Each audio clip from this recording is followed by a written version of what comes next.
Good morning, good evening, good afternoon, wherever you are right now in the world. Welcome to the OPC Day International 2022. My name is Stefan Hoppe. I'm the president of the OPC Foundation, and it's a pleasure for me to welcome you again to this virtual event. The last physical huge OPC conference has been in the year 2019, before the pandemic. It was the OPC Day Europe in the lovely Italy, in Bologna. We had 150 people in the room. We enjoyed good weather. Obviously in Italy, good food and wine. We had fantastic talks. So obviously you realize I'm missing that. But on the other hand, the virtual OPC days are scaling much more international. Today in the European plus the North American sessions and Asia combined, we have over 1,400 registered people, and I like to welcome everybody. And I realized in today's session here we have people from Europe. Welcome to Switzerland, Eugen. We have people from North America and Asia. Welcome all. With me together here is Alexander Almendinger, and I'm asking him to enable his camera also. Alexander is helping today here on this conference, not only today, but also the complete week. We are doing the moderation, but also handing over with the sessions to other speakers being located all around the world. Before I start, I'm saying here, and I will repeat that multiple times, yes, we are recording this session, we are sharing the recording, but also the slides later on. We get this always as the most frequently asked question, so we will answer that again and again. But yes, we share all the content. Before I start and hand over to our first keynote speaker, I want to give you a little bit more insight about the thrilling agenda today and for the rest of the week. So looking at the agenda for today, we have on our focus, because we believe that, well, we can't solve the military and the war issues in the world, unfortunately. But other than that, the biggest challenge for us human beings is exactly the energy transition. And so why shouldn't we also have a look on this, be focused on this topic? The technology help here in this area. So all of the presentations today, except my overview later on, is more energy focused on the energy transition. And I'm really excited to have all these experts here today and on the talk. The agenda for tomorrow, Alex, maybe what is your exciting topic here and what is your favorite? Yeah, sure. So tomorrow it's all about technology update. So a very important detail here always is security, because in OPC UA security is built in. So this is always something that is quite interesting and that thrills me. So I'm very much looking forward to hear those two presentations about the security aspects in OPC UA and some updates on some security studies. But also, on the other hand, of course, we do have two different areas where we address just common or current information that is needed. For example, on the cloud side with MQTT is something that is going to be quite interesting. So everything to the top level, basically, to the enterprise, but also updates to the field level. So with the FLC initiative, you know that OPC UA is going down into the field level, and there are also exciting news about this. So tomorrow, technology update, and this is always quite interesting.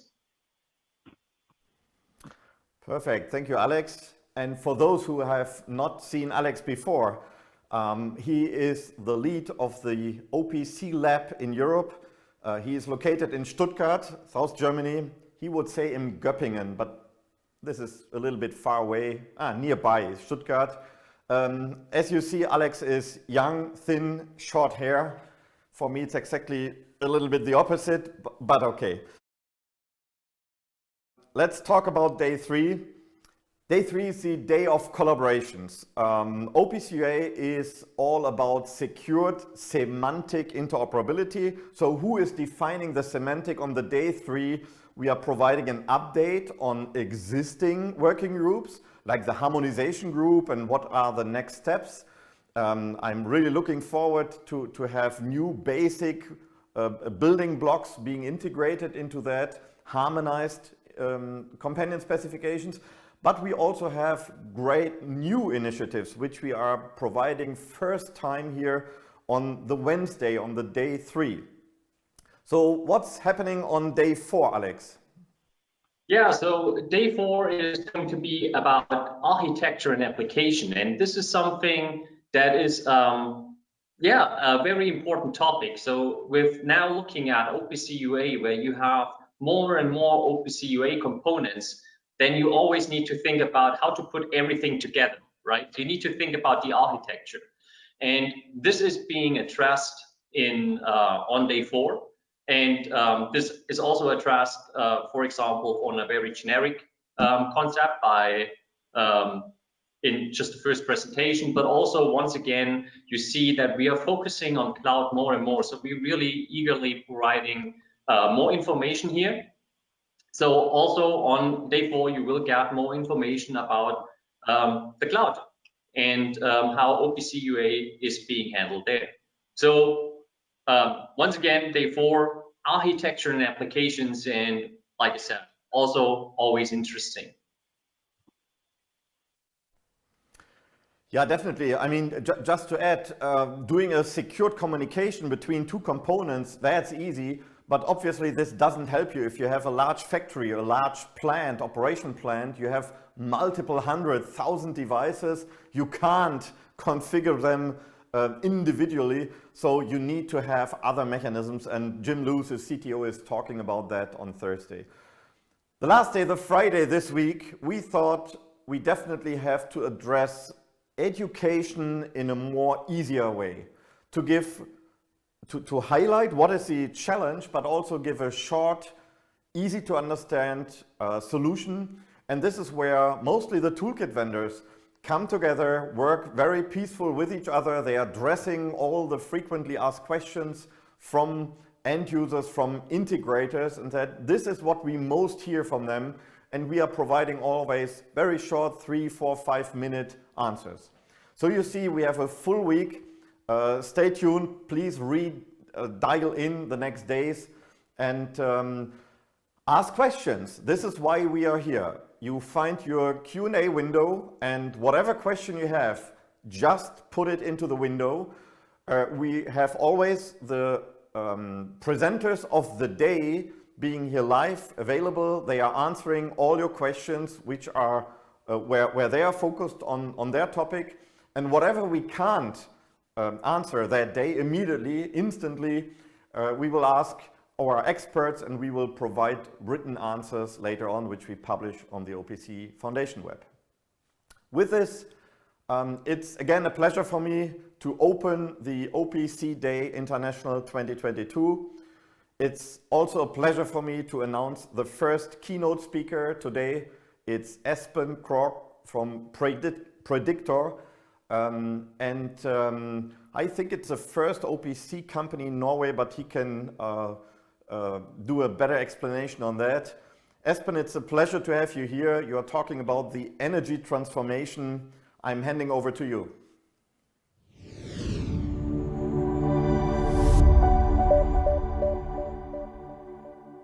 That's cool, thank you. And thank you for the kind introduction, Stefan. And it's quite a topic you asked me to present, a very important topic. The energy transition is something we all should be very concerned about. There are still coming in challenging news that our actions to cope with the climate challenges is urgent. From the highest hold with United Nations, Antonio Guterres came out this month and telling about the importance of this, addressing this. So this is news all around the world. But I guess, like you, there's been a lot of news like this for quite a few years already. So we might be a bit tired of warnings. might be a bit tired of hearing about all the threats and everything is going south. But if you think about now is the time to act, I think, at least for me, try to engage in this, try to understand how big the challenge is really, try to figure out whether there's any kind of plan out there to cope with this, and then lately, how can I help to actually join this plan and see how we can cope with this. I am not an expert in these fields. I am Espen Krogh, the CEO of Prediktor. Prediktor is a software solution supplier to companies that are heroes in the energy transitions, the ones building out new clean energy assets. So we need to understand how this transition might go about. So I've been studying a few analyses and listened to some talks that I believe is quite interesting, and I will try to convey those to you here. First, how much clean electricity do we really need? I've heard a very good talk on TED from Salman Goldstein-Rose. We don't have the time to listen to his 10 minutes now, so I will try to condense it to a few minutes, but I will repeat the key message he has in his talk. So our current energy system is about 25 trillion kilowatt hours. And we need to go about and replace this energy system, replace the dirty energy assets with new renewable energy. Current renewable energy production is about 10 trillion kilowatt hours. So this needs to grow to 25 in order to replace those dirty assets. But it's still not enough to replace the dirty assets, because we also need to get rid of a lot of emissions from a lot of sectors like the transportation and several other industrial sectors that needs to be electrified. So electrification will require an additional significant production of electricity in our energy system. And then, as we move forward, we expect to have significant rise of standards of living the next 30 years. And all those coming out of poverty, they will use more energy. They will buy cars like we have already in Europe, in the United States and other places. And this will again consume more energy. And then we need to condense the scale, because we need even more energy. We need also to figure out how we can replace the high density fuels that is used for airborne transportation. This can be done with liquefied hydrogen. And again, to produce this, more electricity is needed. The final leap of producing electricity and electric energy comes from the need to also cover emissions where we cannot reduce the emissions, like the agriculture. So then we need to capture CO2 and store it in places underground, safe, where it will not cause any more emission. So this is really the big challenge that we need to go and do. This is to build a new energy system that replaces our existing energy system within 30 years. That is actually 12 times bigger than our current renewable energy systems. So that's quite a daunting challenge. But quite a few specialist analysts have looked into how we can actually do this activity of going there and get this done. And a very interesting scenario, I believe, is provided by Rystad Energy. So Rystad Energy is a global energy analytical company. They have a global model with all energy production elements in, with all energy transportation and all energy consumption in that big mathematical model they have. So in this model, you can pick a scenario and then you can tune in the various activities of production and see how this folds out. So one scenario presented by Rystad in the Rystad Energy Week last autumn is the 1.6 degree warming scenario. And the 1.6 degree warming scenario says that we can limit global warming to 1.6 degrees. And this will then end in no more emissions or net zero emissions in 2056, with no more than 660 gigaton of additional CO2 emissions. In order to do that, it is 5 important technologies that needs to scale significantly. So we need to increase our yearly build of capacity within these 5 technologies significantly. Solar needs to scale from 200 gigawatt last year to about 1,000 gigawatt build out every year by 2030. And wind going from 60 gigawatt last year to 300 gigawatt by 2030. Carbon capture, utilization and storage needs to grow from something rather negligible to a big industry, capturing 3 gigaton by 2050.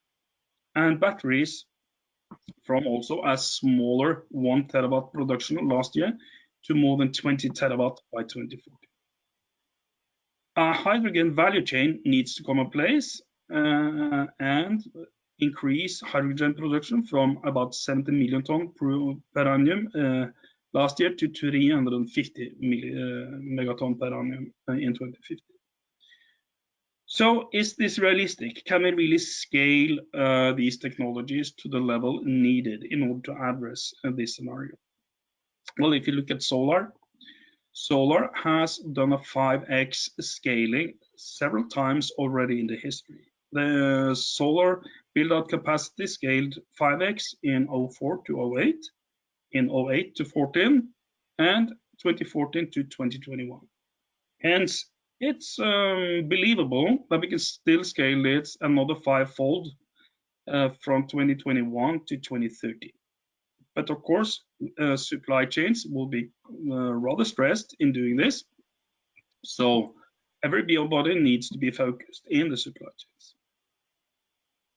Then global policies must stimulate the investment of more than $20 trillion in renewables.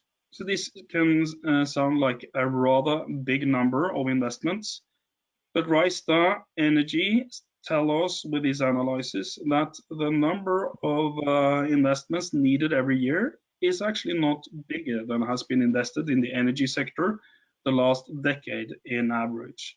But the investments need to be channeled to these renewable technologies and not the dirty ones.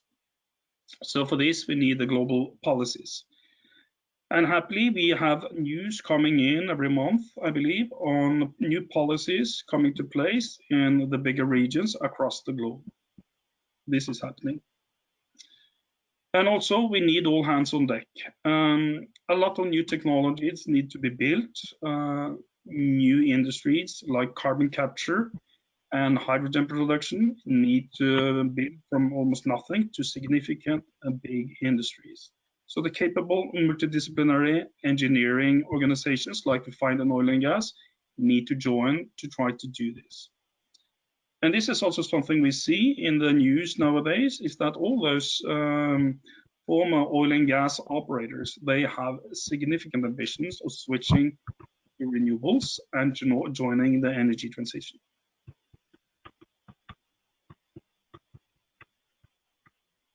But let's focus and look at what this really means in solar and wind.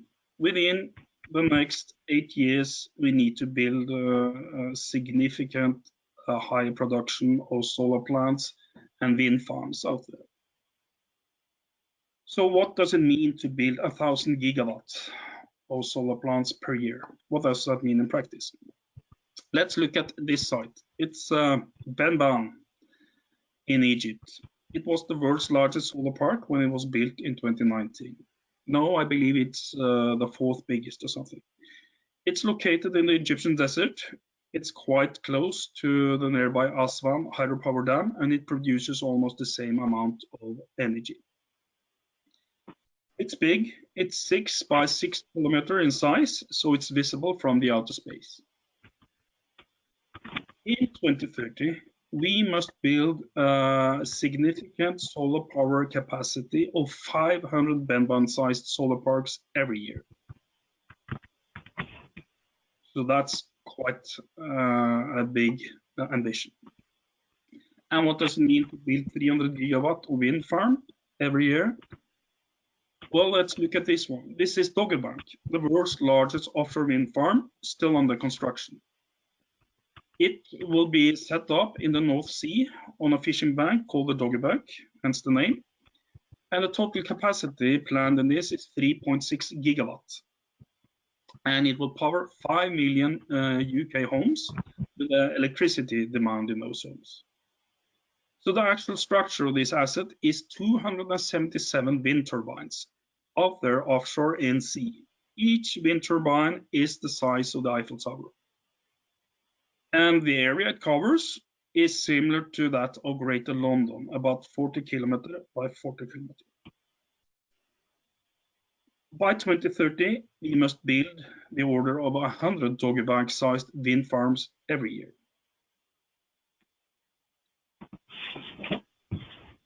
But luckily, this might actually be quite financially efficient as well. We see now that both solar and wind are the cheapest energy assets to build with one specific investment. So it's actually 3 times cheaper than building new coal plants and 4 times cheaper than building new nuclear plants, and almost half of a natural gas plant. So they really compete with today's fossil energy production across the globe.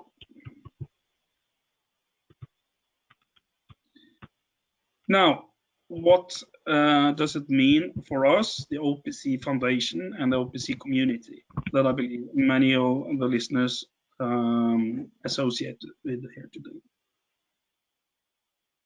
First of all, let's pick one specific technology sector, the solar PV parks, and look at what is really happening right now with this. So our claim is rather Klondike. Right now, we can read from short project databases that register all new solar projects that there are actually now 898 solar PV companies planning to build big utility scale solar park across the globe. And actually in this database, you can find 1,855 solar park projects that are planned to be built in the next few years, totaling 536 gigawatt of solar PV capacity. This is equivalent to 191 Benban solar parks. And also, quite surprising, 85% of these companies are entrants, meaning they have limited prior experience in building solar PV portfolios. So they will also choose local suppliers to keep the cost down, suppliers of equipment, automation, and system integration. And what does this mean? Well, it means that a lot of these solar PV producers will need to learn very fast because they are coming into a very competitive situation. What they provide to the market is the ultimate commodity, electrons. They need to figure out how they can go about the continuous optimization of asset utilization and optimize their operations across their portfolio. So let's look at what that means. Optimization of portfolio asset management. So if you're a solar PV portfolio owner, you have in your enterprise, you might have several sites with solar PV parks. And it's essential for you to be able to adopt new technologies, new methods as they come about in order to optimize your operations. This will be a very dynamic field, and we expect a lot of new technologies coming in every year to be used to enhance the operations of these parks and automate it more and more. So right now we have topics like hybrid, renewables, energy storage, artificial intelligence, drone inspection, etc. There are many new technologies coming in to assist the operators of doing this very efficient. The challenge though when adopting new technologies is the quite diversified structures of suppliers you see in the specific assets. But typically, each supplier will set up a set of equipment exposing the data streams with some protocol and some specific context around the data that has become the standard within that supplier. So the challenge then to onboard new technologies is that all of these assets will then have a different structure and a different protocol maybe when you want to ingest and consume the data. You could potentially standardize on suppliers, but this will be difficult on a global scale. And it would also put you in a potential lock-in with specific suppliers. So the situation we're in then, when you put new technology in your enterprise, and you have like n new technologies you plan to take in, and you have n different assets, you are looking at n times n manual integrations. So this is what we have called integration hell in many different industries. This is also now coming to the solar PV asset portfolio owners. One way to cope with this is to standardize on the local SCADA system. But still, this will put you in a lock-in situation with a local SCADA supplier. And we expect also a lot of consolidation will happen. There are significant scale effects and saving in that doing this. So when solar portfolios consolidate, there will be different SCADA suppliers in different portfolios. So this also doesn't solve the challenge. The solution to the evolving data integration challenge is this. When you look at the site, you will look at see that every site have more or less the same set of equipment types. You have a grid where you produce the energy to. You have modules. You have mounting structures. You have string combiners, inverters, transformer stations, etc. So you can create an information model with types that address the typical setup of our solar plants. And when you have the complete description of all types you can use, and you put the interconnections between those types together, you have an information model. And this information model could then be used across your portfolio in each and every asset. And the data streams, when they arrive at the enterprise, they will then be contextualized with this specific standardized information model with standardized types. So this assists you a lot in coping with the integration challenges, and the experience of putting new technology into the enterprise becomes much more like plug and play. The technology that can do this for you is, of course, OPC UA. As we know, OPC UA has a set of protocols you can choose from, and within those protocols, you can contextualize the data streams with standardized information models. But still, looking at the Klondike that happened with the gold rush a few hundred years ago, we certainly believe this is happening right now. This Klondike is most likely producing a lot of chaos now in terms of information structures and being different across all the different projects and the different suppliers and the different operators that are now building solar PV plants. OPC UA is the right technology to standardize and use for all those operators to cope with management, operation, and optimization of the renewable assets. So we in the OPC Foundation and the community around this, we need to come together to publish a set of OPC UA companion specification for the energy transition to be used across all those thousands of energy projects that are now underway. So thank you. That was my view on the energy transition and what we need to do in the OPC community in order to assist with this. I will tell a bit more detailed about what we in Prediktor are doing together with a couple of clients that have actually set up this Benban solar park and the Doggy Bank offshore wind farm. And they are using OPC UA at scale. I will tell more about this in the Thursday session. Thank you.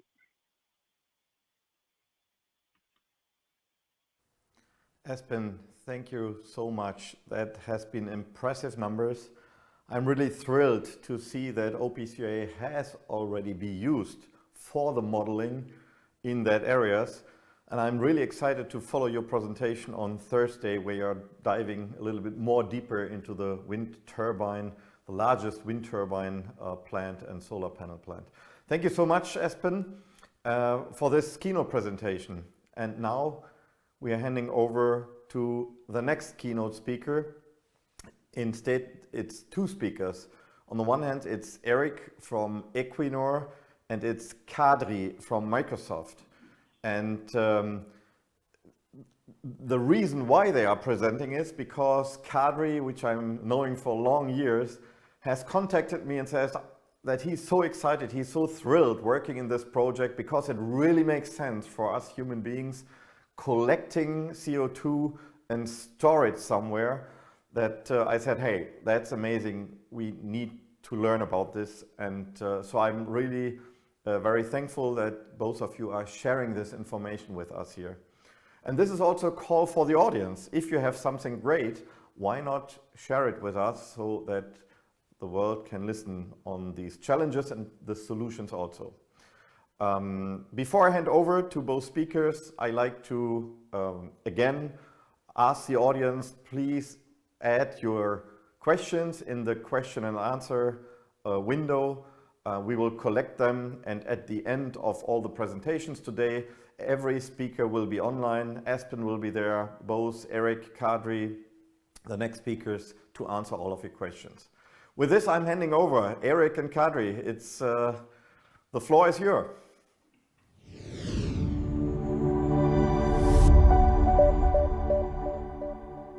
Today we want to talk together with my colleague Erik Skjetne, our experience and our initial findings about working with the first CCS project that's going to be put in commercial operations. And I'll let Erik start with the introductions of the project, and later on I will take over and talk about how OPC UA fulfills that promise. So Erik, with that, hand it over to you. I hope you can see my slides. I don't see it, but I see my own. So we are at the opening slide, and then I ask for the next one after that. Okay, sure. Yeah. Hello. So Northern Lights is a carbon capture and storage project, a real project, and the photo we see on this front slide, it is from Øygarden. That is a place a little bit north from Bergen, the old Hansastadt. And we see here a jetty. That is, they are making a jetty out into the fjord there. And here it will be built, the world's first open CO2 source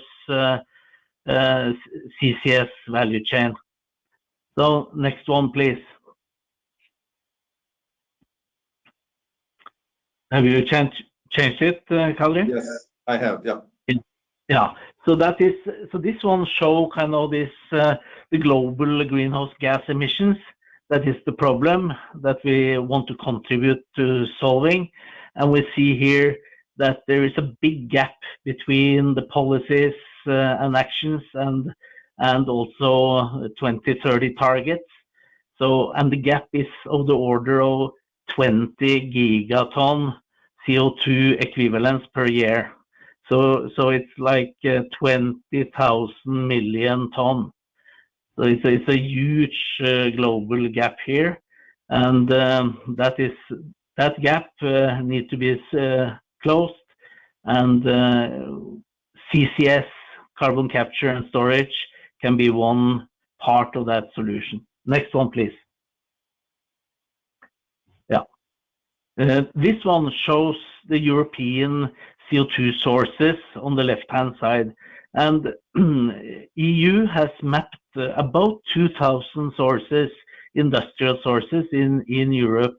And we see that it's a contribution with different colors here. And the colors represent different kind of industries. So it's power and heat, it's non-metallic minerals, oil and gas, iron and steel, it's waste, it's pulp, it's many different kind of industries that contribute with quite big CO2 emissions. One part of the solution is then to capture the CO2 at the plant. To do that, you need to build actually a new plant, a capture plant, that is taking the fume gas and sorting out the CO2 from that through typically some amine process. Then you need to store it, and then you need to move it, transport it, and in the end you need to store it permanently. And we see here a ship on the right hand side. This is one of two ships that Northern Lights has in construction right now in a yard in China. Okay, so next one, please. Yep.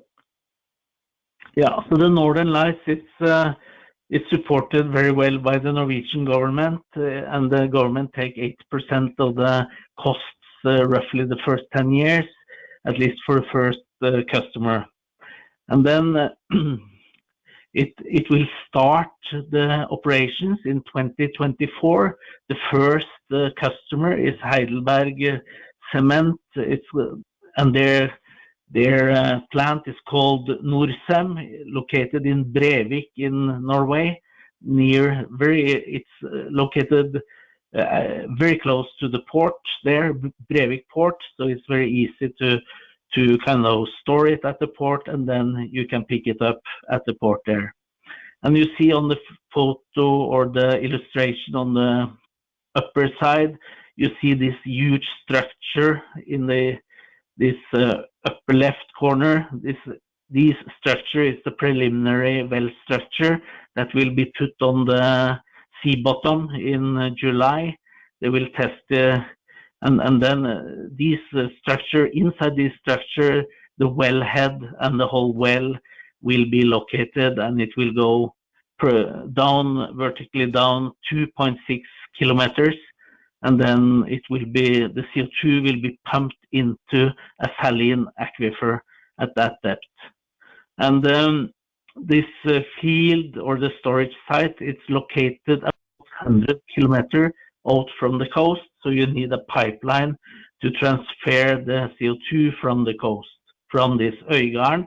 And the Øygarden you see at the bottom, it is preliminary storage. You have a tank farm there, and you have jetties, and you have ships coming in to deliver CO2.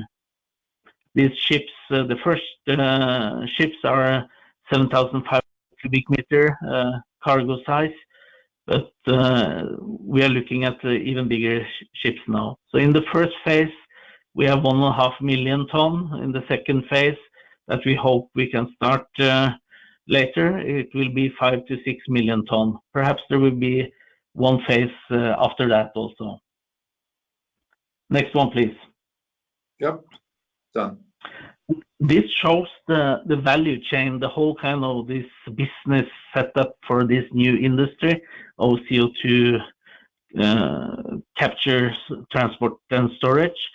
And to the left, top left, there are kind of new facilities, new customers coming into the value chain, and they will be linked up to this value chain. So the first customer here is this Norcem, as I mentioned.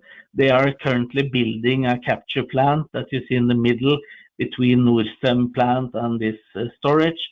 Then you have this transport route from the industrial site to this plant and preliminary storage at Øygarden. And then they pump this CO2, liquid CO2, they pump it 100 kilometers out and into the well and down to the storage. Some of the first wells will be controlled from an offshore platform, and that is Oseberg A. It has DC power, fiber optics, and umbilicals for chemical injection and testing of valves and so on, and also is going fiber optic cable from Oseberg to the shore, to Sture, not so far from Øygarden, and that there is a control room there where they will control the plant at Øygarden, at least in the beginning. Then we have, of course, offices, and we have authorities to deal with, to make all the reporting and get all these certificates for CO2 storage, etc., and get the permits to do what we want to do. Next one, please. Yep. And this shows this value chain and the future state vision.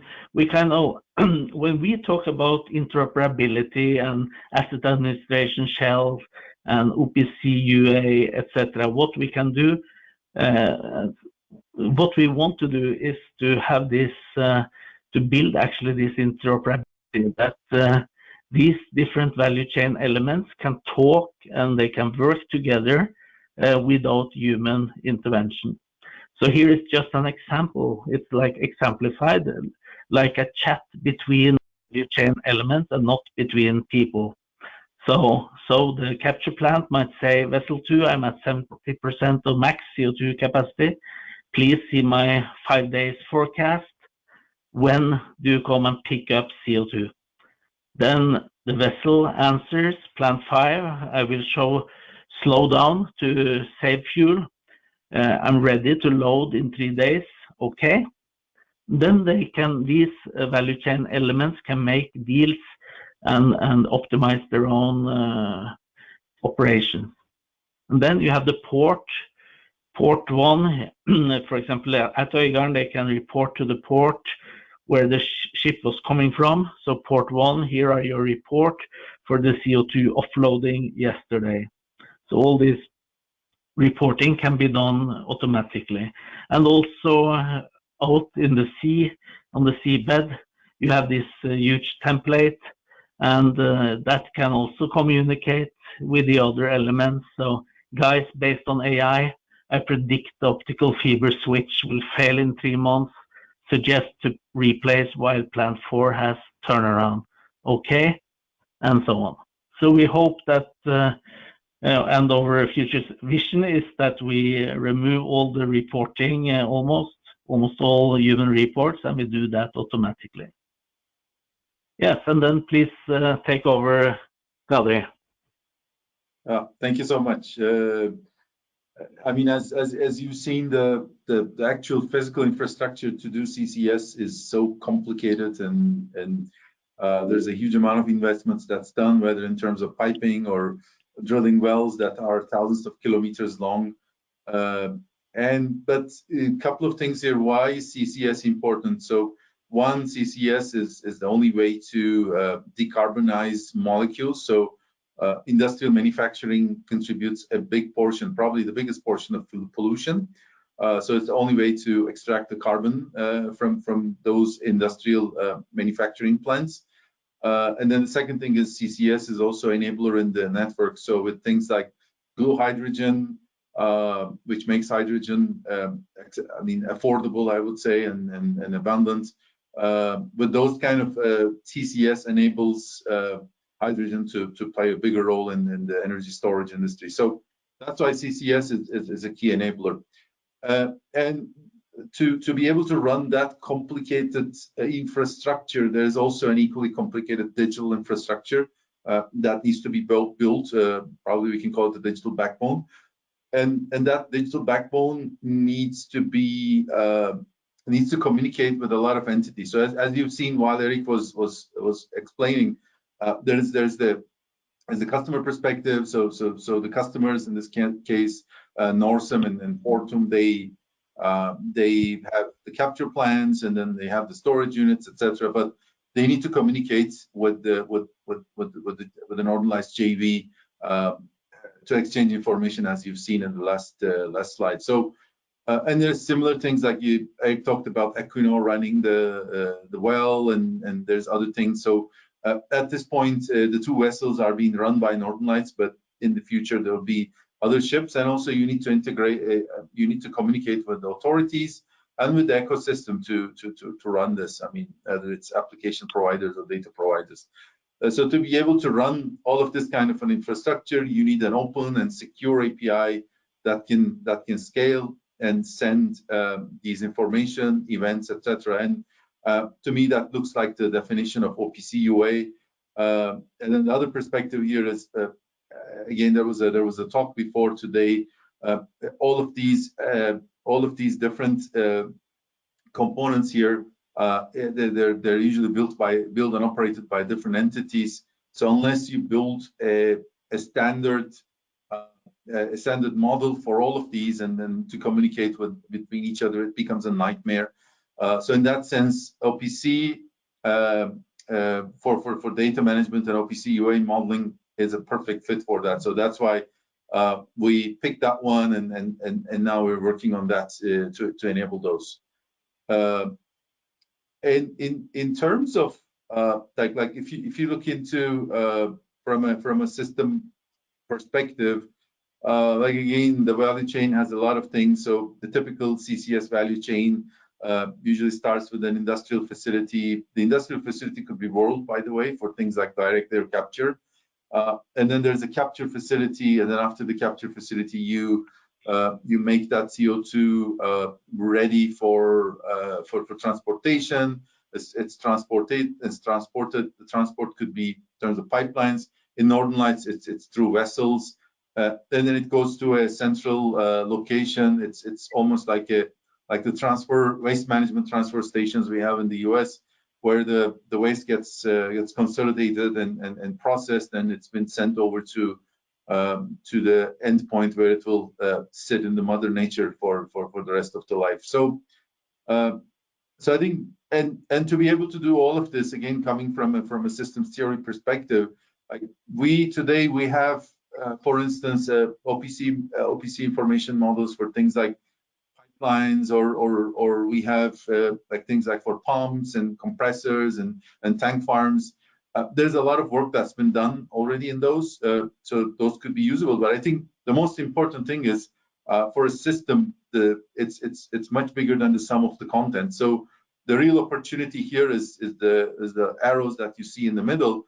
So those are these components working together to provide the CCS CCS capabilities, like metering or I mean safety interlocks, or in terms of like things like emissions reporting, etc. So there's a great opportunity here, and we would like to work with the OPC UA community, who has done this many times. One, to work on these subcomponents, things like capture facility, maybe the permanent storage, and also pull in the ones that we already have these OPC UA models, information models in place. But more importantly, look into the CCS value chain, and at some point maybe come up with a CCS companion spec that defines the information model from the systems data flows perspective. So we have a good idea of how this could be done, and we're working on it together with Microsoft and Northern Lights, and together with a big community. We're also reaching out to other industry standard bodies like OSTU and others, but we would highly welcome to collaboration here in that sense. Ben, as I mentioned, like this is from Equinor's the OPC UA information models.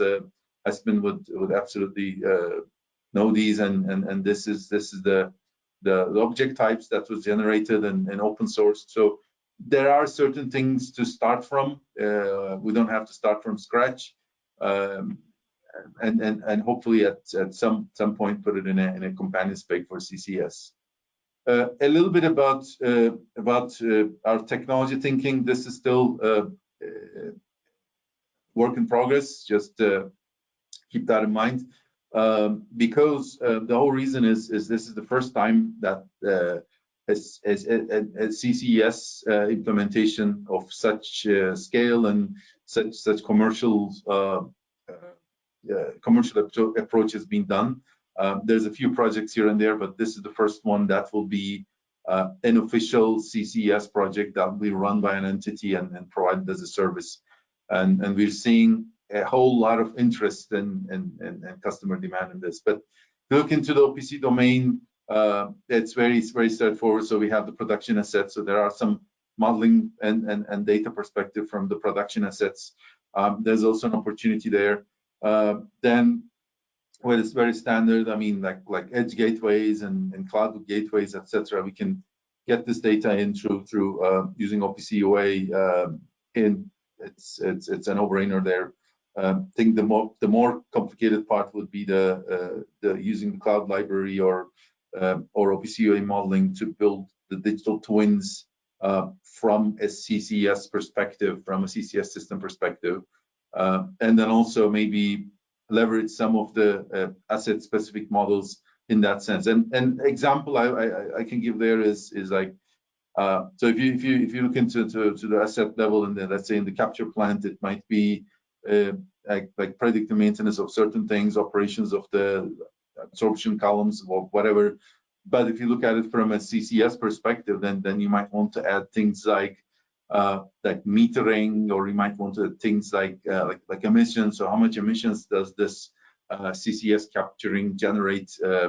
Because it will be important for reporting to the regulatory bodies, and second, basically you have to, if you're generating more carbon than the carbon that you're sequestrating, then that's a bit of a problem. So there's a big opportunity there, and there's also some integration points, as you see from other things.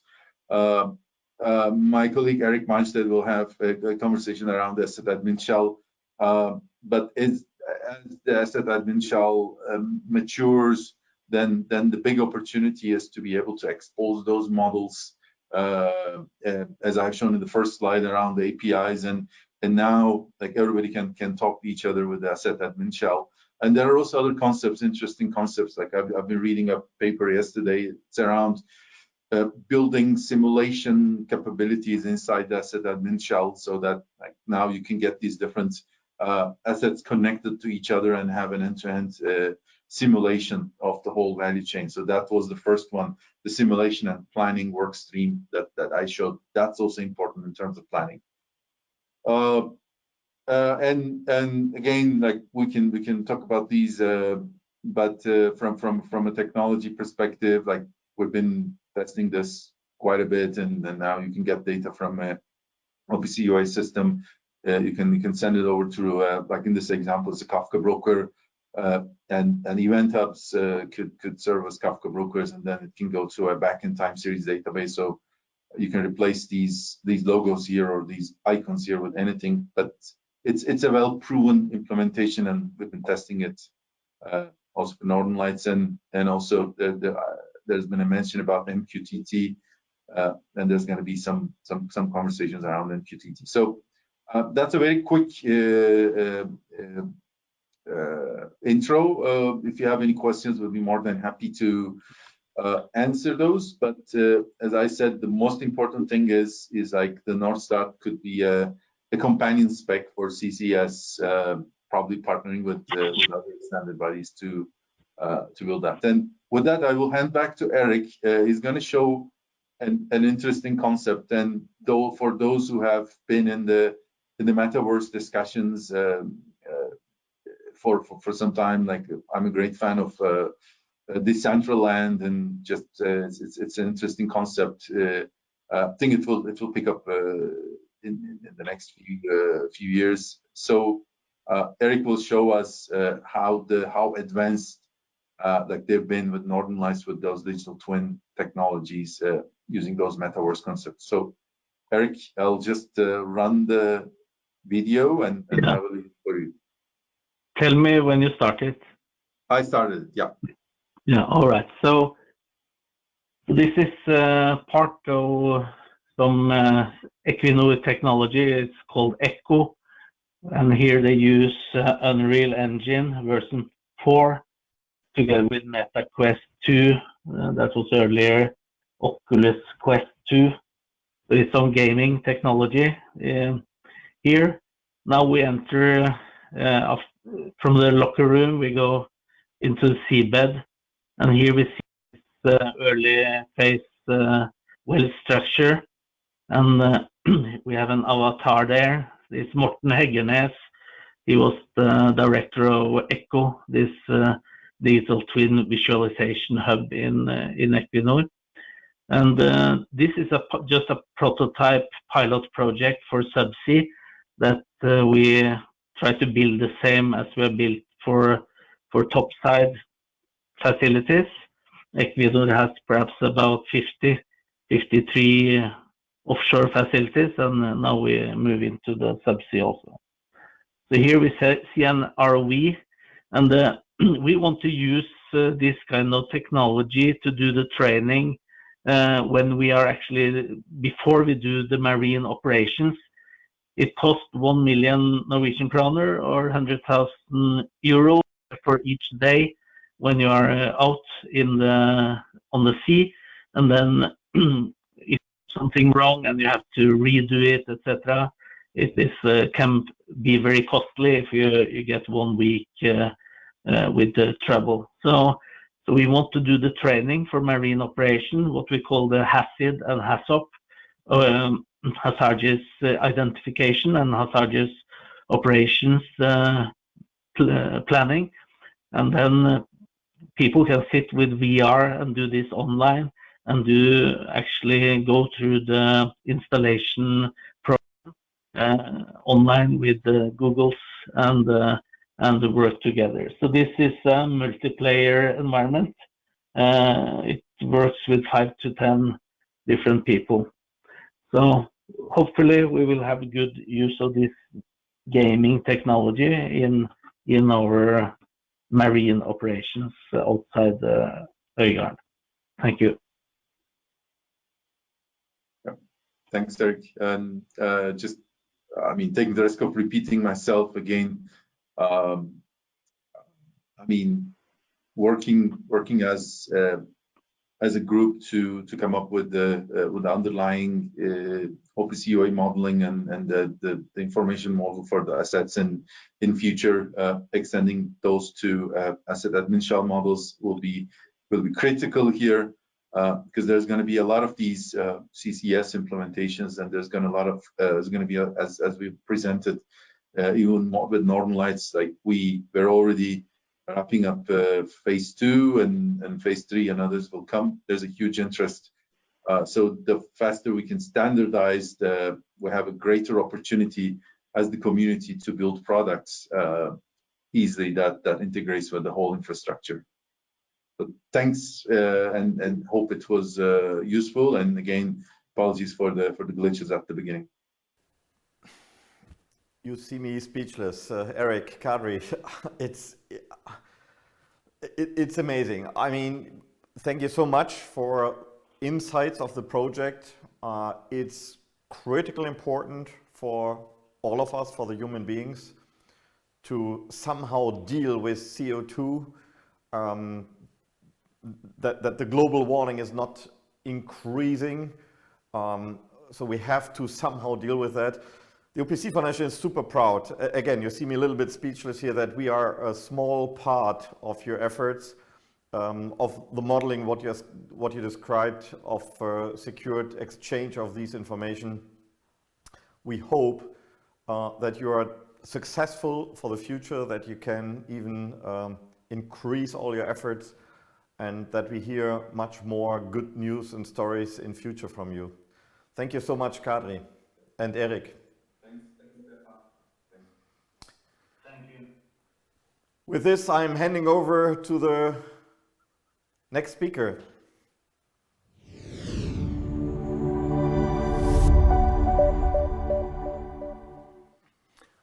Okay, let's have the next speaker for today. And this is also exciting because it's in a building automation orientated project. It's in Germany, it's in South Germany, it's in Ingolstadt, and maybe if you are a little bit more familiar with German cars, you might realize that the car manufacturer Audi is located in the city of Ingolstadt, which is a little bit north from Munich in South Germany. In this area, there is a new project called the In-Campus, and obviously Mr. Möhl is providing us more deeper information what this has to do with energy savings, with energy in general, and obviously what is the relation to OPC UA. So let's hear the next presentation.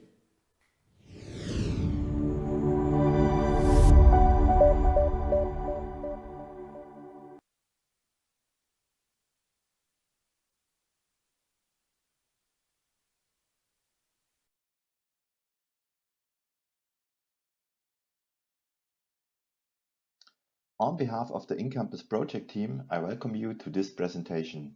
My name is Strobel from PGMM. PGMM is the general planner of the Energy Center and the infrastructure of the InCampus.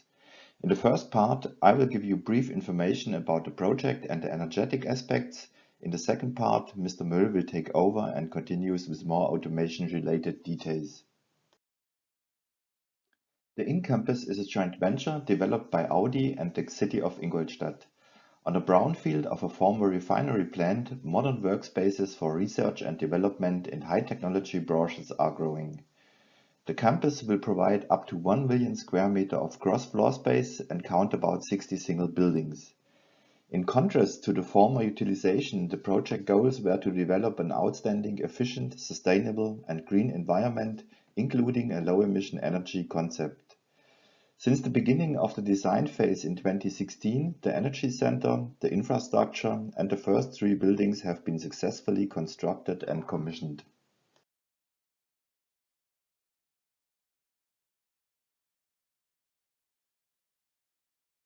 A strong environmental responsibility and the belief in a sustainable development guided the whole design process. Motivations are to take responsibility for the future, the reduction of carbon footprints, the demonstration of feasibility of new energetic concepts, and the utilization of digitization for energy concepts. Basic premises are: the concept has to be future-proof, highly reliable, modular and flexible, and has to provide a high degree of autarky. Innovation premises are: the usage of only high-efficient components, the minimization of losses, and the utilization of innovative components.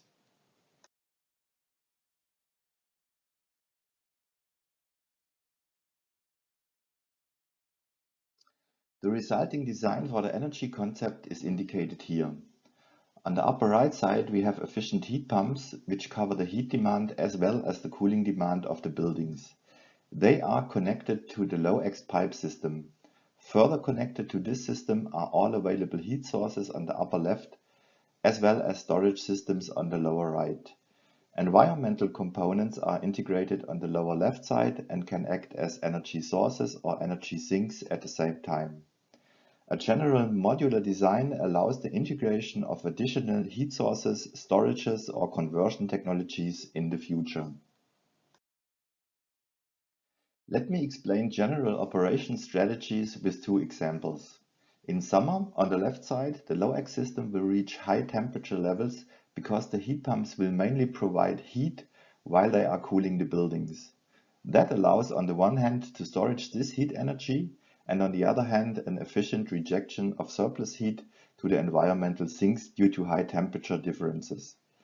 In winter, on the right side, the low-X temperatures will be low because the heat pumps take energy from the system while heating the buildings. This allows to discharge energy from the storages and the usage of environmental energy from the sources. A maximization of environmental energy and the minimization of primary energy is reached by adapting the low-X temperature according to the current condition of the whole system. I think so far it became clear that the control of such a system is sophisticated. The complexity requires new approaches. 2 tasks are essential. We need to use dynamic predictions and forecasts regarding the upcoming energy demands in the future. Next is the ability to solve optimization problems for the development of operation strategies. The software for this task is currently in development. We named it CEC system, which stands for Cross Energy Concept. I hope so far you could get a basic understanding of the project and the energetic ideas. Now Mr. Möhl will continue. Thank you for your attention. Let me start by briefly introducing myself to you. My name is Ulrich Möhl from LEA Lean Energy Services. I have worked for several decades in management positions at leading companies worldwide in the field of building automation. My responsibilities were in the areas of research and development as well as in sales. In addition, I have been leading the development and implementation of energy services for many years. My responsibility as a subcontractor of PGMM at InCampus was the specification and implementation support of a powerful and future-proof automation network based on OPC UA, as well as the specification of the cross-energy concept, the central optimization system of InCampus, which is currently in the implementation phase.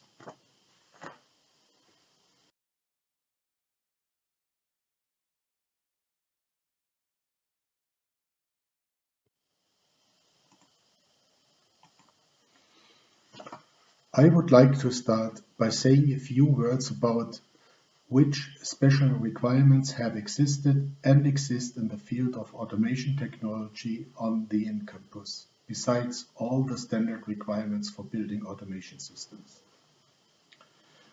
Since the InCampus is being built and developed in several phases, there is a requirement that the automation technology must be able to integrate current and future technologies in a generalized and uniform manner. This was also to ensure that project planning and implementation in the various construction phases follow a uniform concept. The control and regulation of the building systems shall be based on industrial control systems, so-called programmable logic controllers. The operation and alarm management, the reporting as well as the analysis of process data shall be performed on a modern high-performance SCADA system. Local and mobile operating devices shall be able to access individual data points and process graphics of the SCADA system. In order to control the interdependencies of individual controllers, the data exchange between individual controllers is to take place via a so-called global data server. The cross-energy concept, which is based on artificial intelligence methods, is to guarantee low emissions and cost-efficient operation of the building systems at the InCampus, based on models and predictions. To accomplish this, the system must be able to intervene individual building systems processes by means of schedules.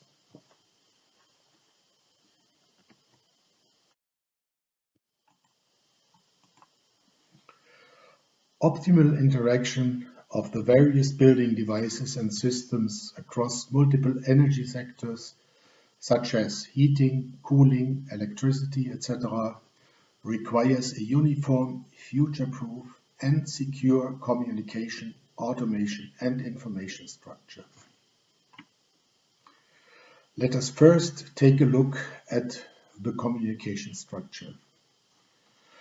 From the very beginning, there was a desire to use a single communication structure on the InCampus. This meant that it was clear that the office network operated by Audi IT was to be used. Hence, network management for all components connected to the office network is the responsibility of Audi IT. This also means that static IP addresses are not permitted for the programmable controllers.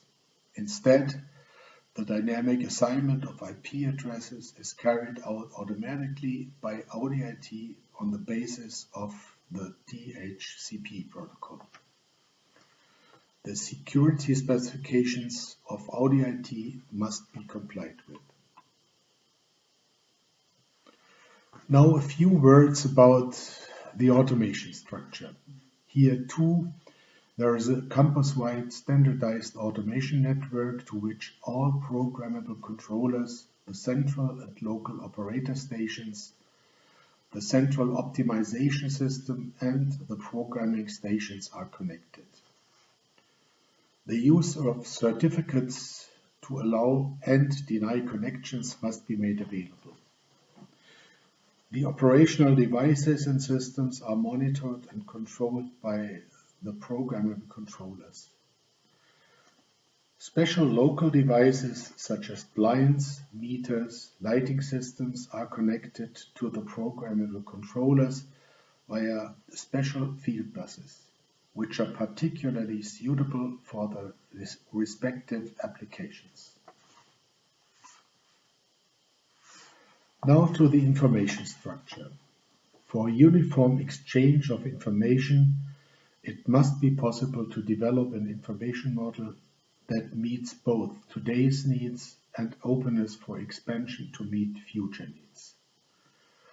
For this task, a variety of object types must be provided.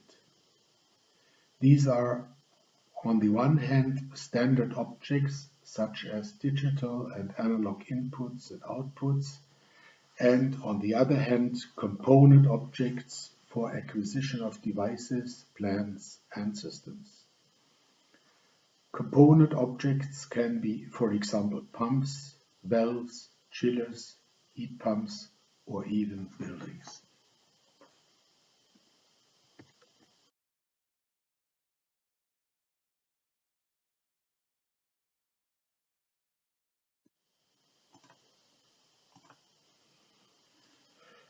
Before I talk about the structure of the building automation system on the in-campus, I would like to take a quick look at the structure of today's building automation systems. The system structure generally has 3 levels. The lowest level is the field level, which contains sensors and actuators, as well as application-specific controllers, for example, for room automation or for controlling individual devices or systems. The automation level with the automation stations or programmable controllers is located on the middle level. This level is used to regulate and control the building systems and devices. In addition, systems and devices can be accessed and monitored via local operator stations. The management level is located on the upper level and is used for central operation, monitoring, evaluation, and management of the building systems.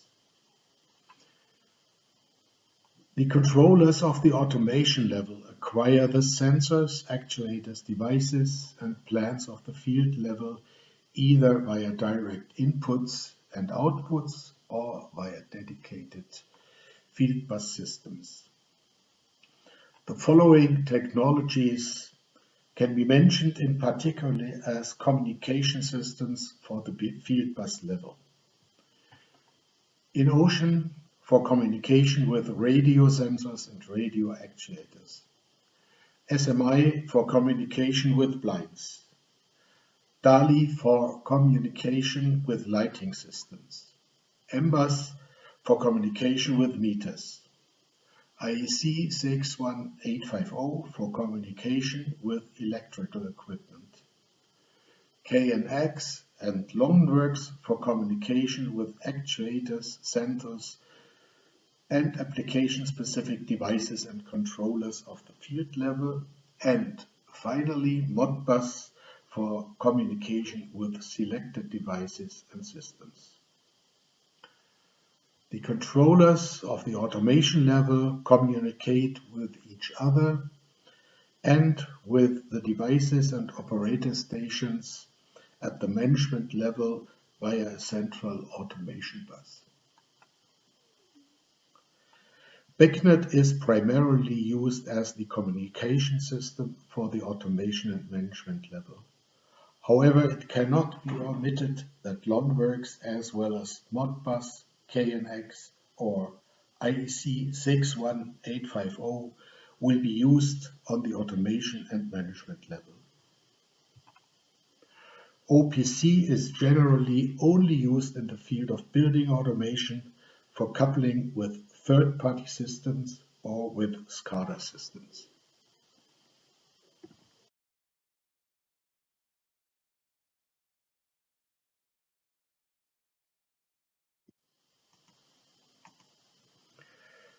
If we compare this with the architecture of the building automation system for the in-campus, we can see that the principle of 3 system levels consisting of field, automation, and management level is retained. However, it can also be seen that the system is limited to selected field bus systems and that OPC UA is used as the communication system for the automation and management level. The field bus systems used are SMI for blinds, DALI for lighting systems, MBus for meters, Modbus for devices and systems, and most lastly IEC 61850 for electrical systems. The main difference, however, is the use of OPC UA instead of BACnet for the communication of the automation and management level.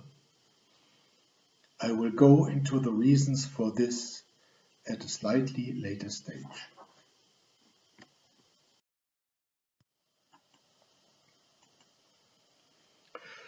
Let's now take a look at the architecture of the automation system on the in-campus. You can see that the automation network is integrated into the office network as required. The automation stations communicate with the SCADA system, the global data server, the cross-energy concept, and the programming stations via this network. For their part, the automation stations have contact with all field devices and building systems, either via direct inputs and outputs or via defined field bus systems. In addition, the cross-energy concept has the possibility to access the SQL database of the SCADA system and thus to obtain historical data that can be important for forecasting and optimization. The automation stations themselves do not exchange data directly with each other, but report their needs to the global data server, which in turn provides the desired information to them. This concept ensures that any impact on the system can be easily traced during maintenance or modification work.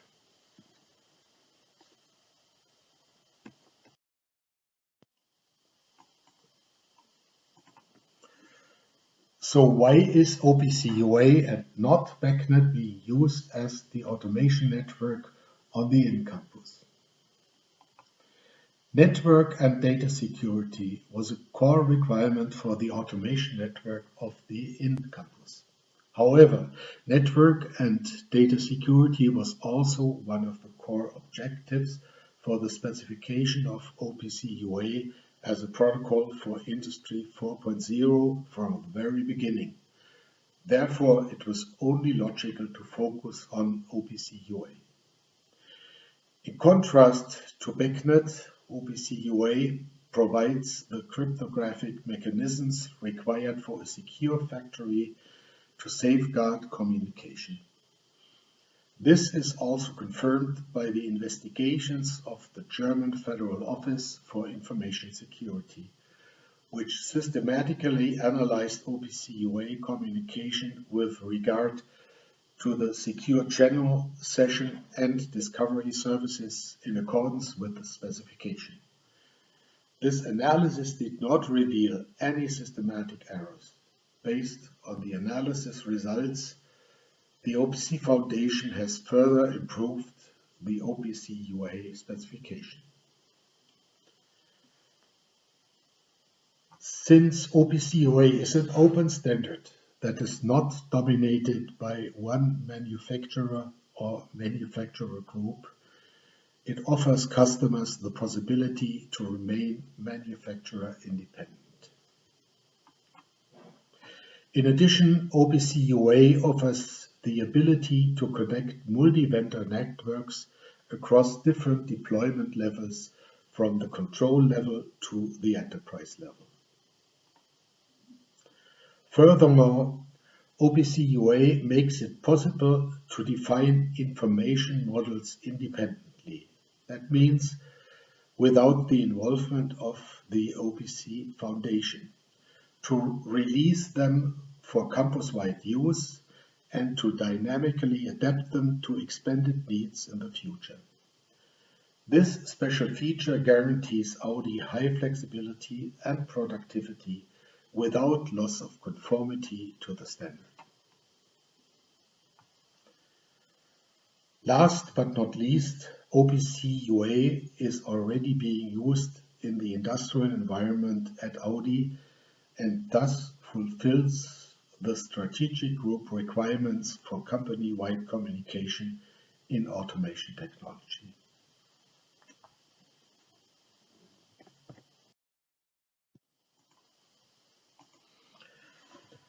In summary, OPC UA is the right choice for the automation network on the in-campus. OPC UA is an open communication standard created for the requirements in the automation technology of the future. It is the standard for Industry 4.0, providing a variety of basic objects, methods, and communication services. It supports traditional client-server connections as well as publish-subscribe messaging, which enables the decoupling of information provider and information receiver. OPC UA offers the possibility to extend basic objects and methods individually. It uses an object-oriented approach to define information models. Additional information objects and methods can be defined in a project, industry, or manufacturer-specific manner in custom information models. These can be defined in a companion specification and, if desired, published by the OPC Foundation. OPC UA offers a high degree of interoperability.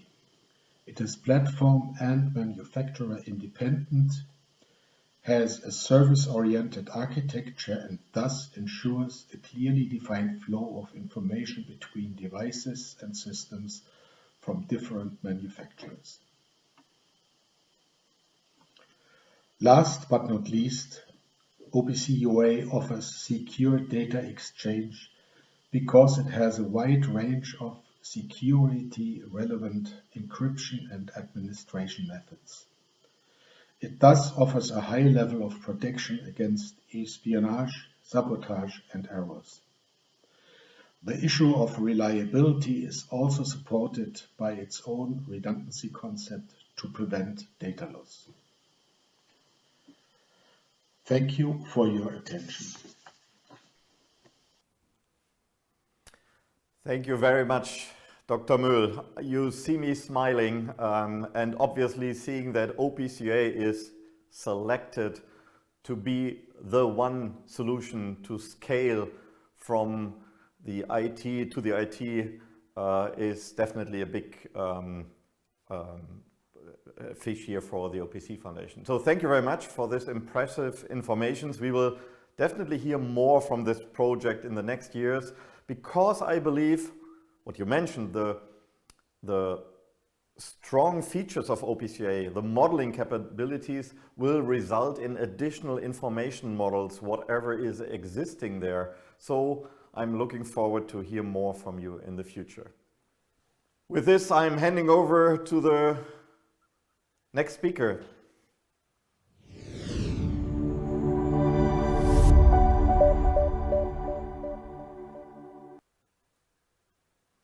and it's me.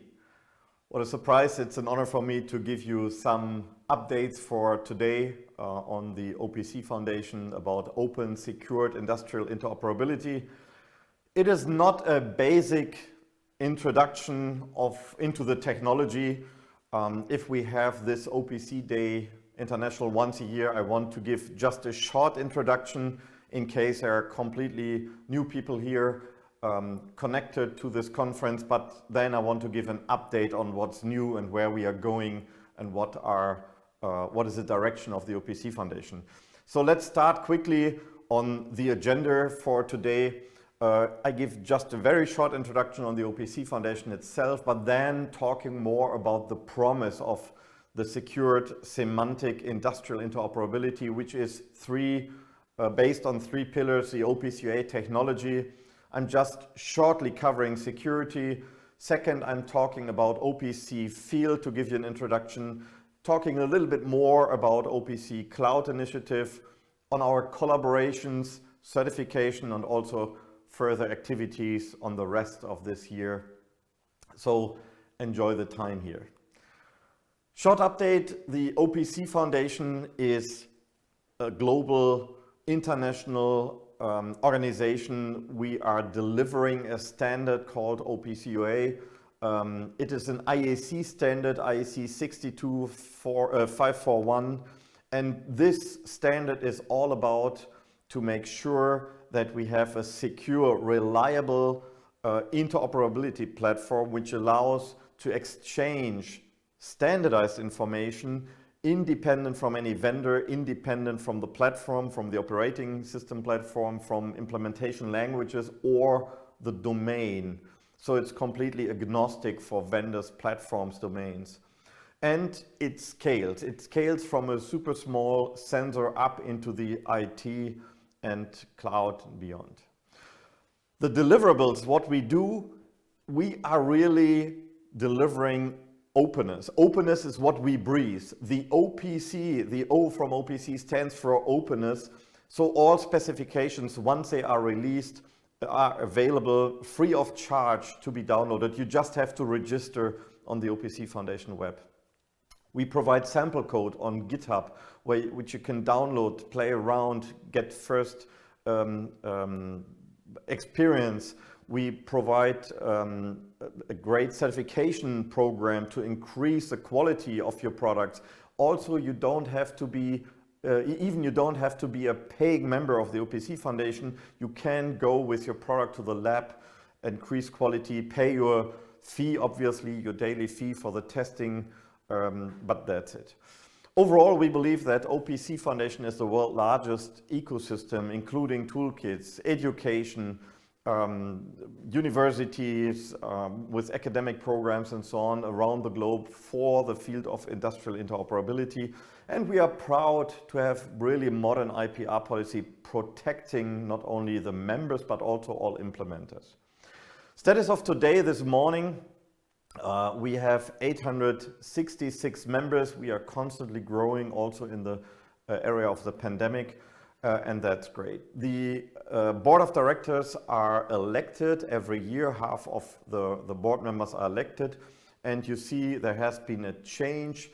The members of the OPC Foundation elected a representative from the VDMA to the board of directors, and I will talk about that later on a little bit more. So what are we doing with OPC Foundation? We believe that there is not one single protocol where you can exchange information from the field with specific requirements for deterministic and so on up to the cloud, which is mostly driven with MQTT communication today. Field bus systems today and but also on the other hand, MQTT don't fit into each other's world.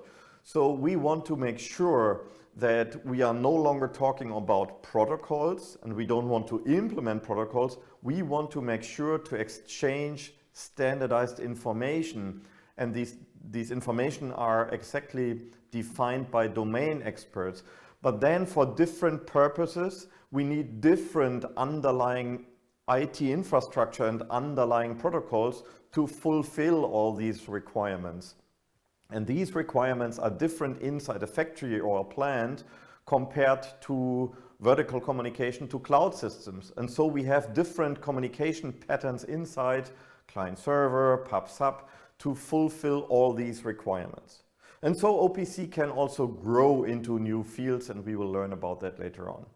So overall, we are enabling to exchange information vertically, even being able to bypass levels, but also exchange information horizontally. The standardized information are co-developed with partner associations in the world with their domain expertise, and I will talk about these more than 60 information models later on. So just to remind everybody, a lot of people in their brains have that, in their minds have that OPC UA is just the last mile to physical devices which I can touch, to the machine, to the robot, to the RFID reader, and so on. And this is not true. OPC UA has always been an interaction model where you can talk from hardware to software, like Skjetne, where OPC, the idea of OPC has born, but also to MAS, ERP level, cloud level, but obviously also different software packages can talk to each other. So OPC UA is really scaling, and with the help of the field level communication initiative, we are even growing down more into the field level, and I will talk about that later on. To remind everybody, OPC UA is an IEC standard. This is really critical important. It's not just open, like an open standard or open source.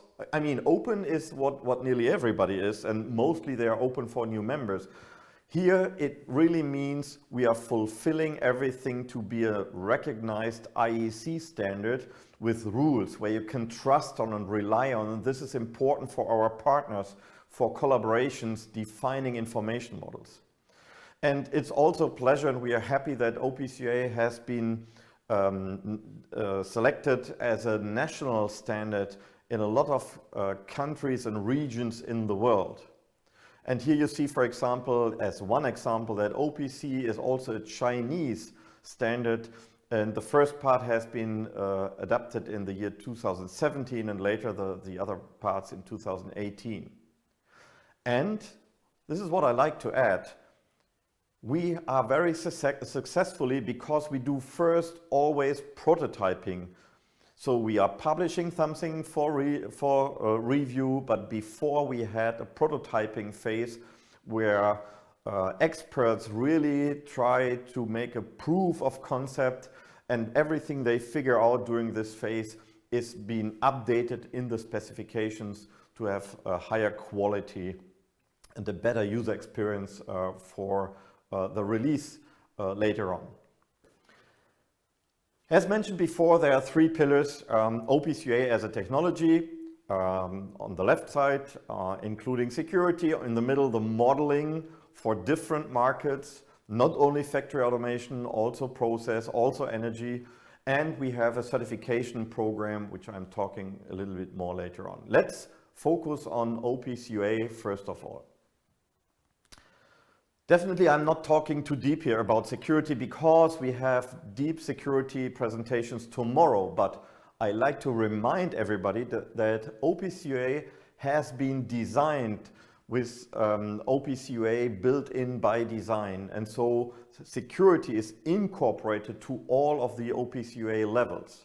This is critical to understand. It's not only on the transport level, a little bit encryption and authentication. It's much more. It's really end-to-end communication. It has roles and role management, user authentication, auditing, and certification management infrastructure. We hear on Thursday this week from the CTO, Jim Luce, exactly how can you do discovery for multiple devices, and not only for two devices, a server and a client talking to each other, instead real factory and plant environments where you have multiple dozens, hundreds, thousands devices, and how can you establish security in that reason. OPC UA is also fulfilling the IEC 62443 security concept recommendations. So you can find in the OPC specifications exactly the equivalent concepts to fulfill this IEC standard. Tomorrow also, in addition to Randy Armstrong doing a security presentation, we will also have the BSI presenting their updated analysis. They did the first analysis already in the year 2016, but tomorrow he is providing us an update on the analysis of the year 2022. And so this is definitely critically important. The last statement here is, when OPC UA is integrated by design into the specification, this does not mean automatically that inside the field everything is secure. You have to take care on multiple levels when integrating OPC UA to your device, or when you have it, when you're using the technology in the field, in the factory, to enable security in a recommended way. And this is why we also provide these brochures to give you exactly a good best practice, what you have to do. So I'm not diving here deeper, but I want to give you a short overview. Please listen to Randy Armstrong's presentation from the year 2020. He is talking about the OPC security concepts, but also he's explaining tomorrow what is going on with security, because OPC UA security is always a constant evolution. There are always updates. He's always working with more than the 20 best experts of the OPC Foundation members and external experts to find exactly the best solutions, to be prepared, and if something is found, to answer these in a quick way, to get updates around the world, to inform toolkit vendors and so on. So this is, please join the presentation tomorrow here. Giving you a short update on OPC for the field level communication initiative, the FLC initiative. Tomorrow we also have a presentation by Peter Lutz, the director of the Field Level Communication Initiative. This is driven by the industry. We have a huge adoption and involvement and support by leading companies around the world.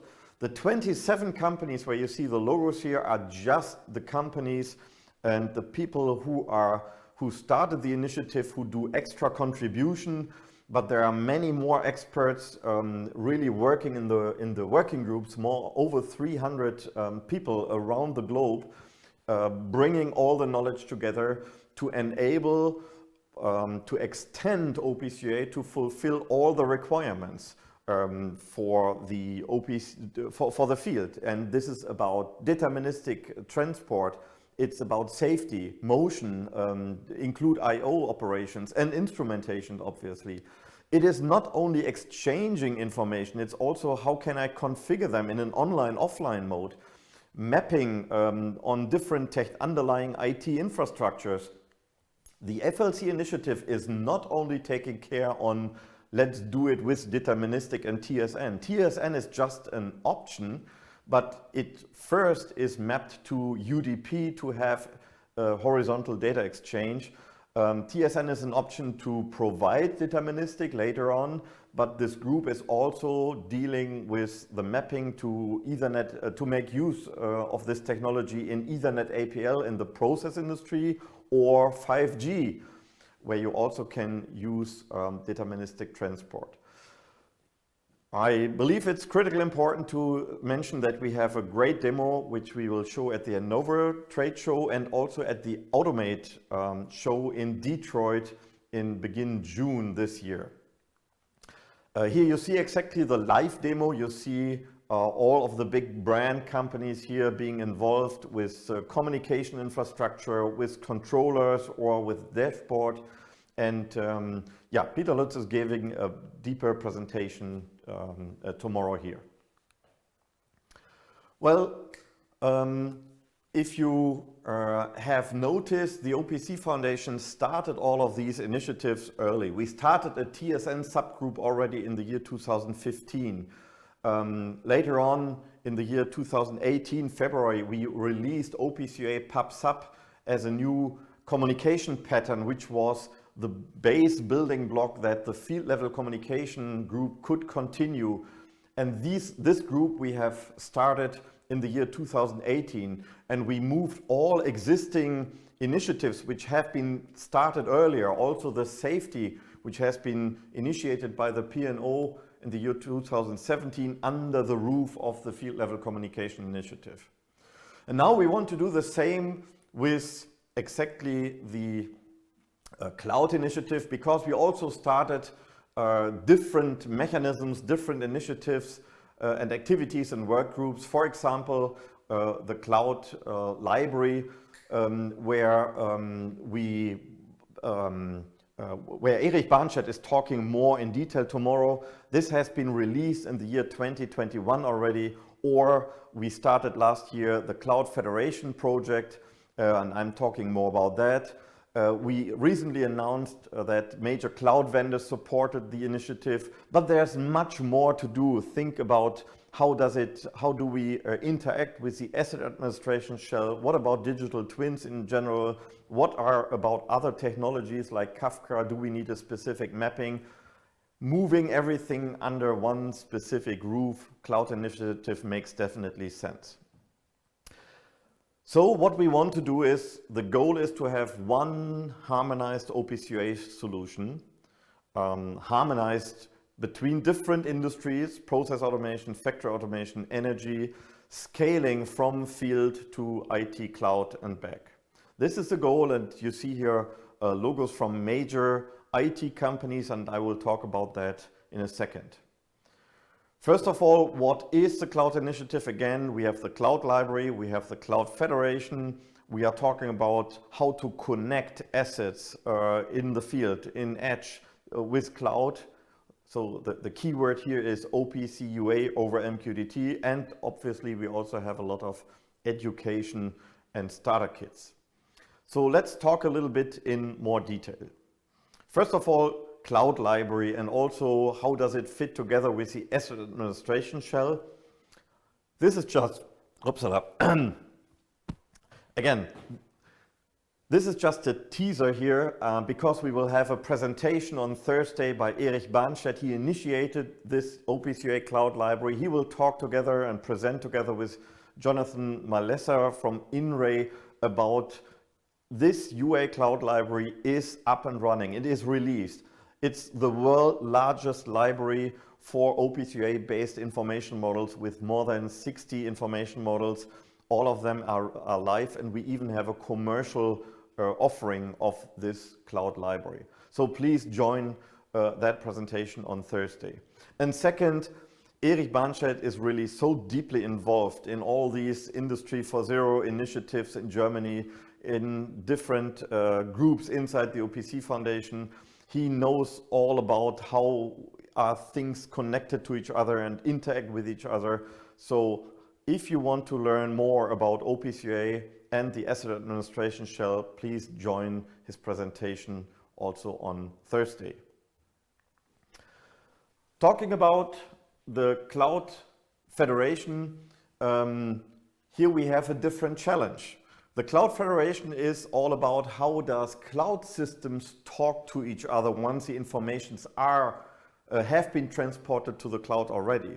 Think about a product plant, a factory plant with a lot of machines, and the machines consist of components from different vendors, obviously. So now not only the manufacturer wants to know about the efficiency of the machines, components, also the component sellers, the PLC vendors, the RFID vendors, the motor vendors want to know more insights. How do you organize this? How do you manage this? This is a challenge what we started last year. We had a presentation already last year, because a lot of these manufacturer clouds say we want to have a different scenario. We first want to have all the information in our manufacturing cloud, and then we like to share with other cloud solutions from suppliers or from others.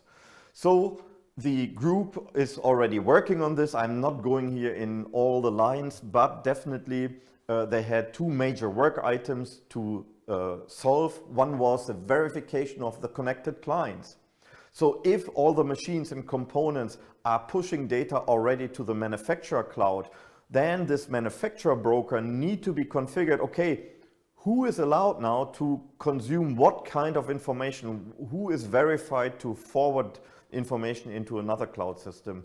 And then you have exactly to define these mappings, and all of this has been done already. So the group has done really great success, and this has been handed over to the OPC core team already, and it will somehow be integrated into part 14 later on.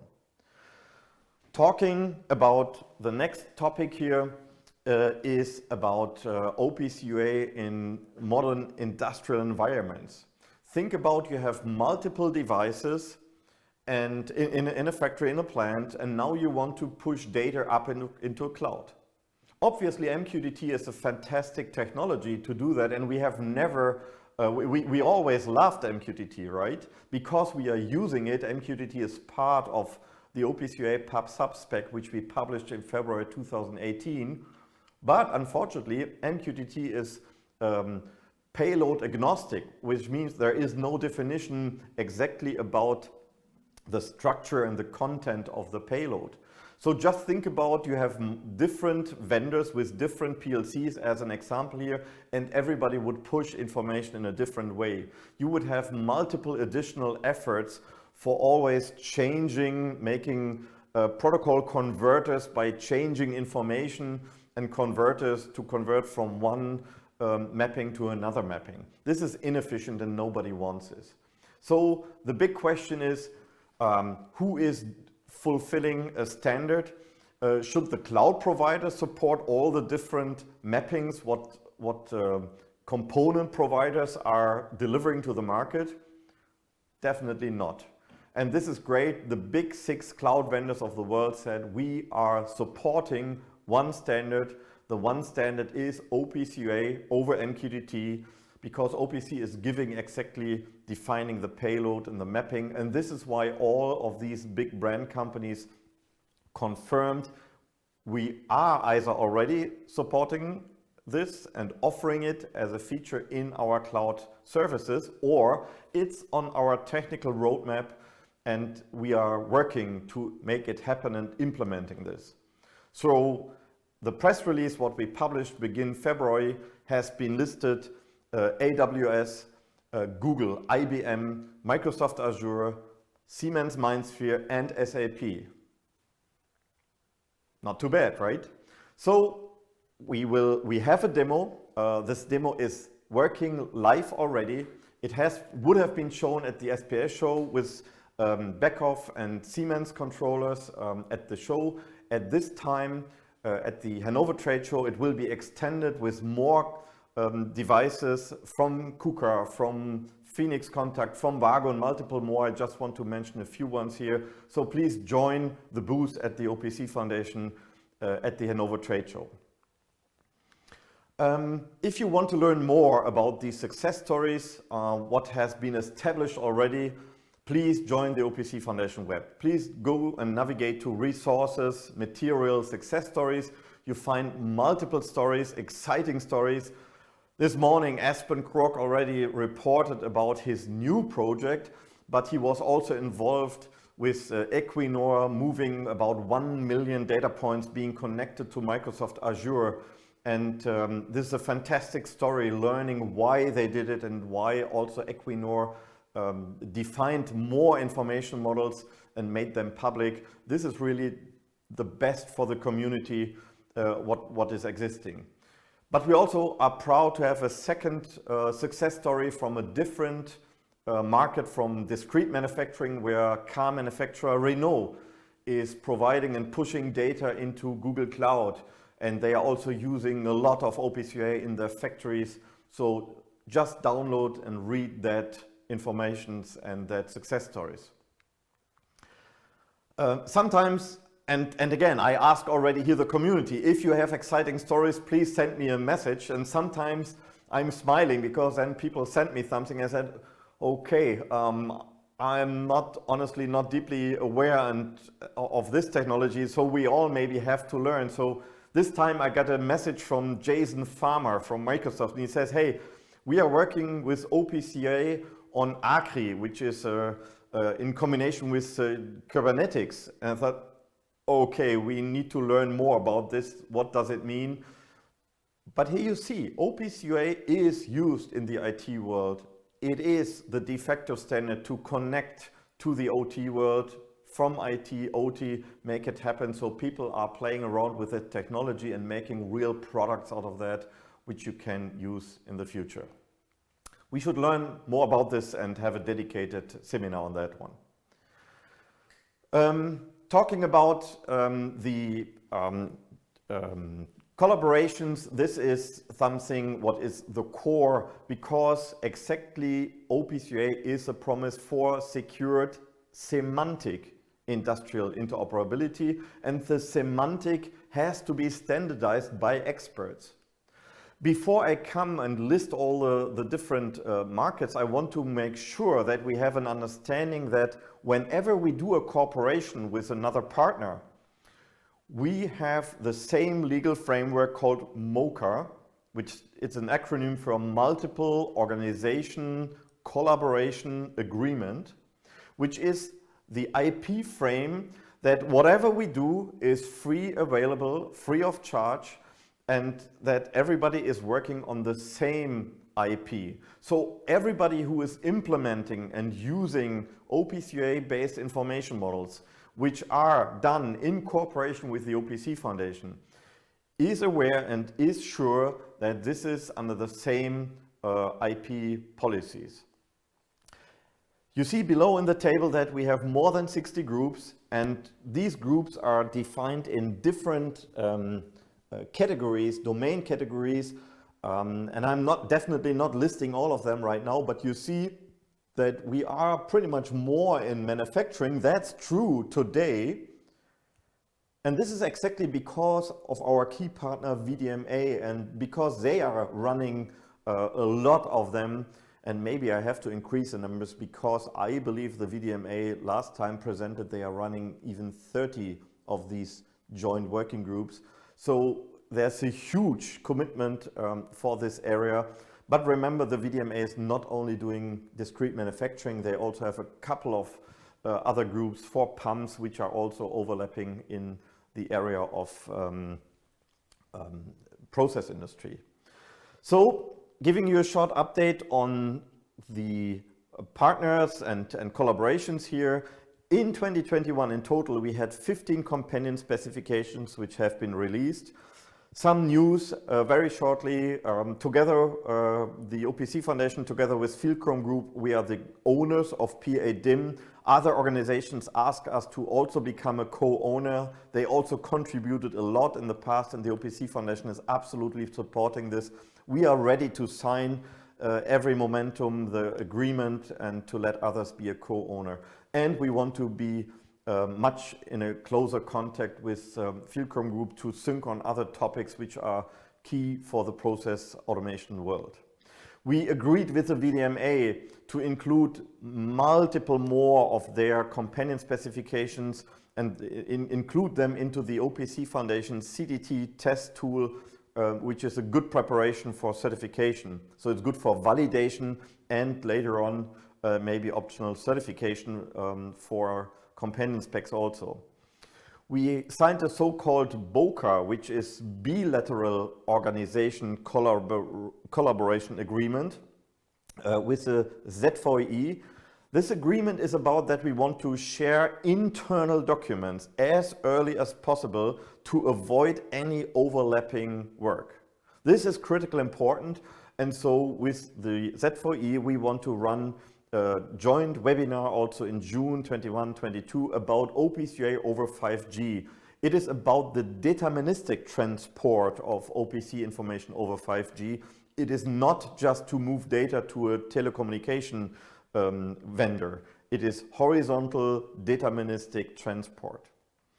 What I have not listed here, but just to let you know, we also signed a BOCA with the Open Group.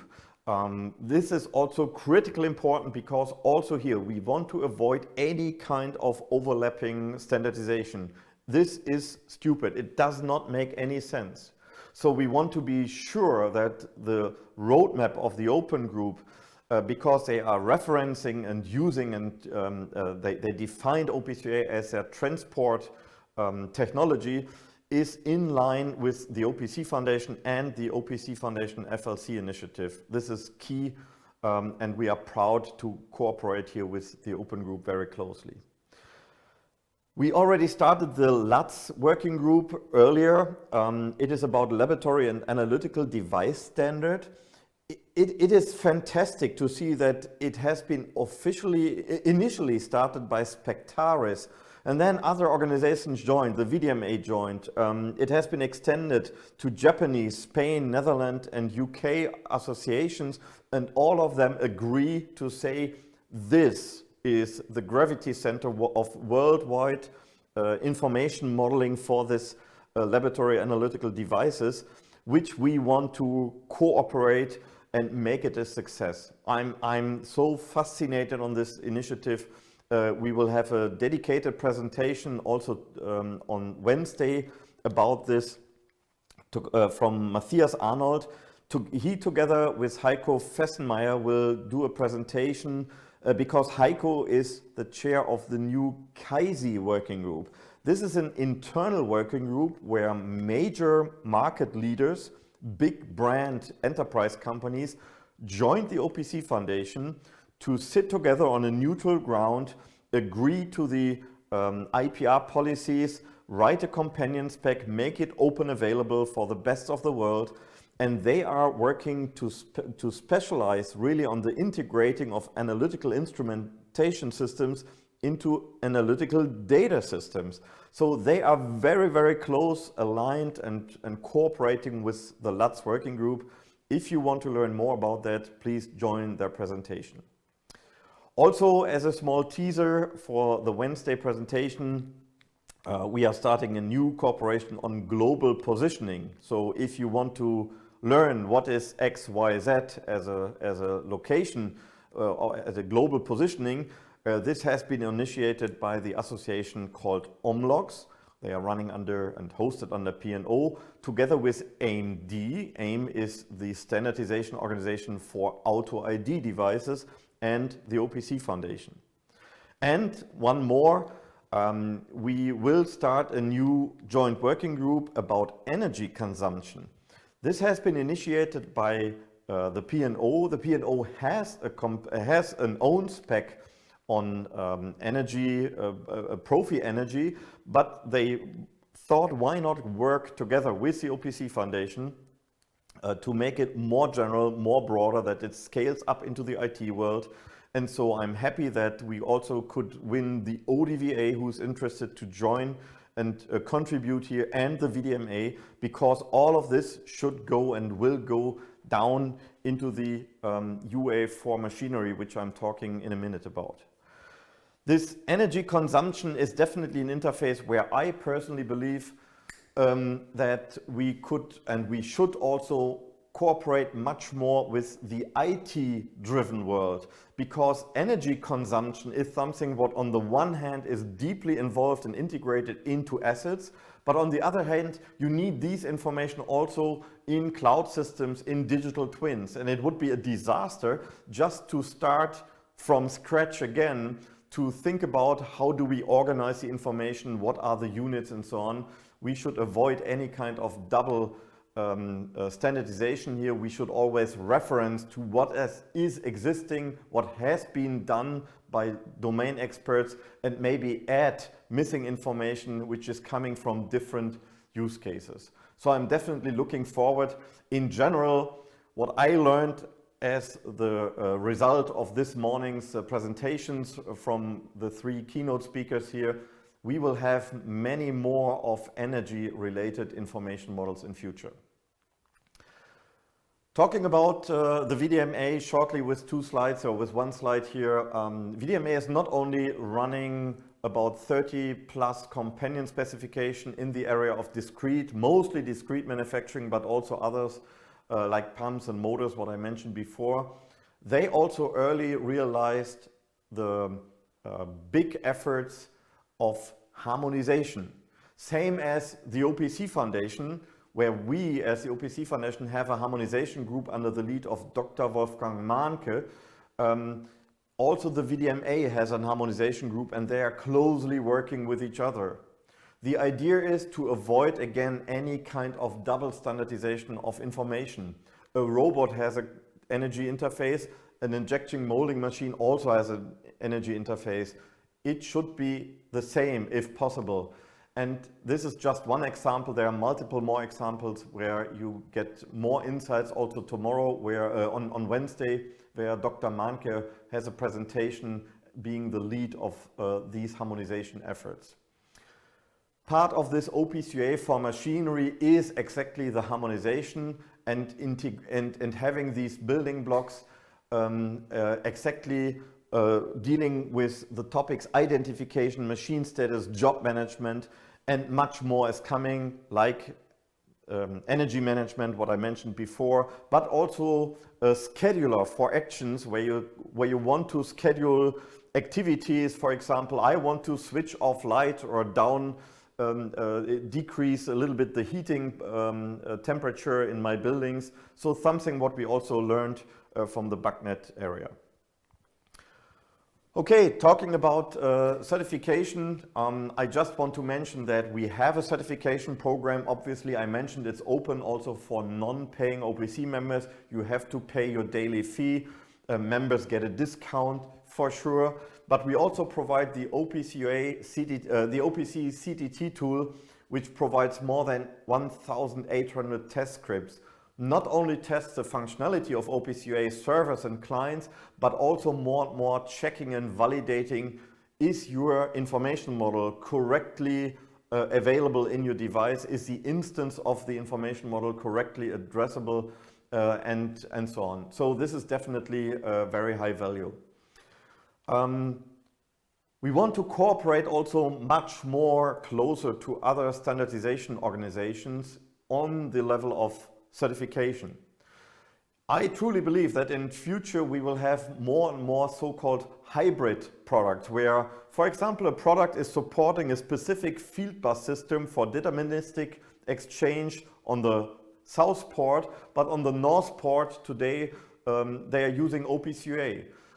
Or in future, when the Field Level Communication Initiative has released the horizontal controller-to-controller communication and OPC UA safety, also this should be certified. So if a device vendor has to go to multiple labs to certify multiple technologies, this is high effort, and we want to cooperate with other standardization organizations. We want to reduce the efforts and cost for our members. We don't want to earn money with certification. The reason to do certification is increase quality and the stability for the insurance of the quality in the field. This is exactly the aim of certification. So we are already working together here with a couple of organizations. We had first meetings, and I'm really looking forward that we will fulfill this.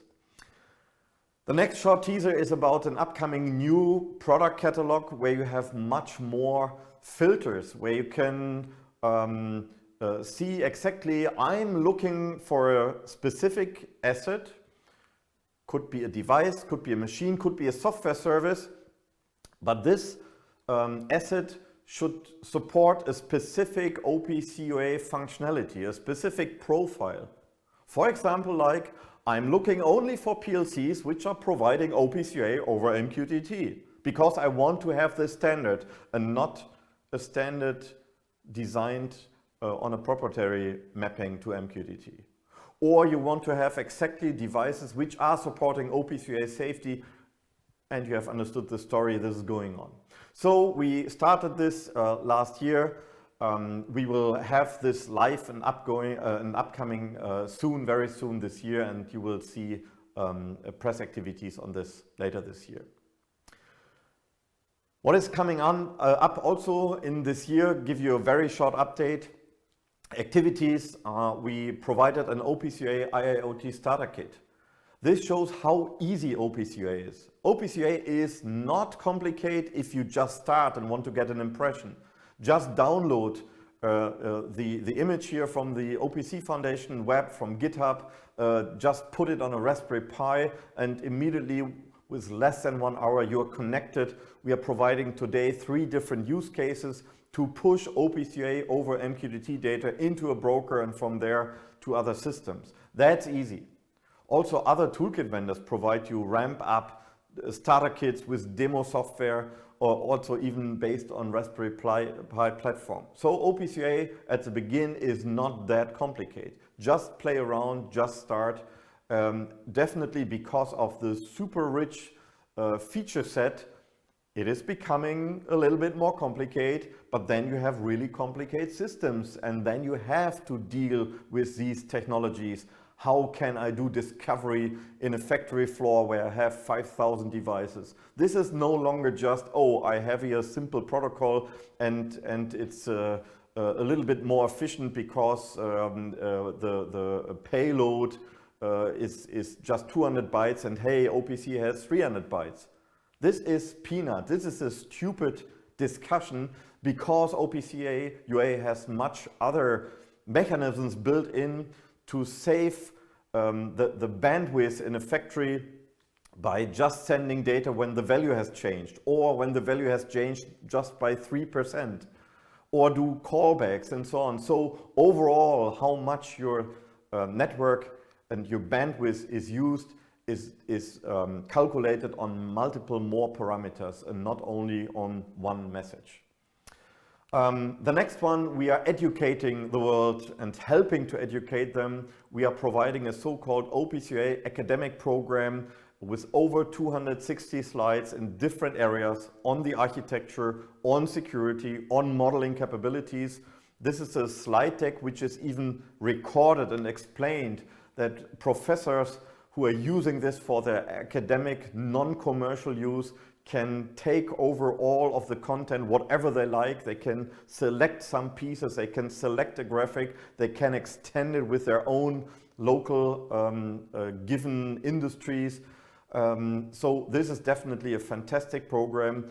We are already with partners translating slides to make them available in other languages. For example, in Chinese, it's nearly done, and we will hear much more of this also the next years.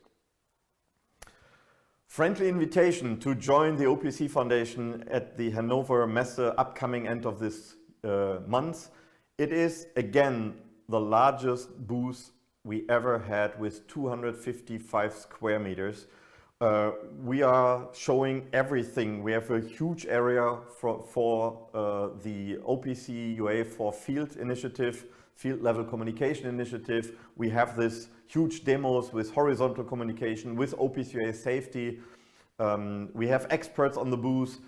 We have a dedicated cloud area where we show exactly all the devices, pushing live data into different cloud systems. We have experts talking about the cloud library, cloud federation. We have an OPC core expert team being available to answer all of your questions on the OPC UA core technology. And we have a collaboration corner where we have a lot of partners showing what they did with OPC, what is their status on information modeling. We have multiple partners and sponsors here on the booth, what you see on the slides. We also have a demo from LNI, and the FTT group is also joining our booth as an association partner here. Plus we do multiple presentations on the Industry 4.0 stage, and we have the so-called World Interoperability Conference. And if press people here are online, please join our press conference, which is on the second day about lunchtime. Talking about the World Interoperability Conference, it's the second edition. Please join this, it's on the first day.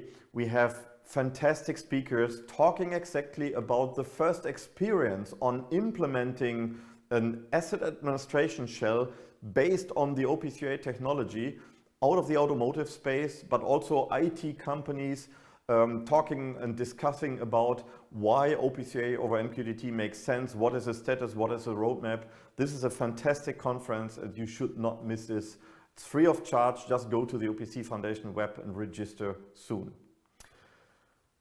To give you a short update, I will not read it line by line, but obviously the OPC Foundation is doing many more events around the globe in this year. It is pretty packed, as you see. Because of the pandemic, nothing happened in the first quarter. Everything has been moved into the second and third quarter. So after Hannover Trade Show, we are heating over with a huge team and we will be in Detroit. Also the OPC FLC demonstrator and the cloud demonstrator will be at the Automate in Detroit. All experts, Peter Lutz, Mike Clark, the director in North America will be there, Alexander Almendinger and myself will be in Detroit. But part of us are also heading over then to Orlando to the ASC forum. You see, we are super passionate and committed and we try to get in contact with you wherever you are, also in Asia regions with other events. If you are looking for more information, please go to our OPC Foundation web. You find a lot of information. I already mentioned under material, the success stories, but maybe you also want to listen and read to the ebooks, which is a comprehensive overview on a lot of articles, what we had on the technology, on collaborations, on applications, on success stories. Definitely you will find interesting articles in that ebooks. Or you just want to listen to our podcast. It's fantastic to learn about different scenarios. One thing what I was really impressive was the podcast from our CTO, Jim Luce, who said, sometimes we have to take care that we don't believe we, the OPC Foundation and the technology OPC UA is like a hammer and everything around us is just a nail and we can solve everything. So no, we can't. But what we want is we want to cooperate with other organizations, because I truly believe only with cooperation and working together and sharing information and doing the best for the industry, we all can have the benefits here of this cooperative work. So please join and listen to that podcast series. My last slide is, I believe that the OPC Foundation is providing all the important building blocks, which are critically important for your business solutions in the future. It doesn't matter if on the left side we are talking more on discrete manufacturing, on the right side we are talking more about process industry, or we are talking about energy more and more in the future. At the end there are similar and same building blocks. It is on the one hand the OPC UA technology, the framework with offerings exactly for the information modeling, for semantics, for the security and connectivity in different scenarios. We have the world's largest community for industrial interoperability with more than 860 members, including the field level initiative, industry driven, not only doing a mapping to TSN, but instead taking care on underlying infrastructure which can be extended and used by OPC UA. TSN for deterministic, also safety, also motion, but also using Ethernet APL for the process industry. Ethernet APL for us, for the OPC Foundation, is fantastic because it's opening and enabling the communication from the edge down to the devices, to the field level in the area of process automation.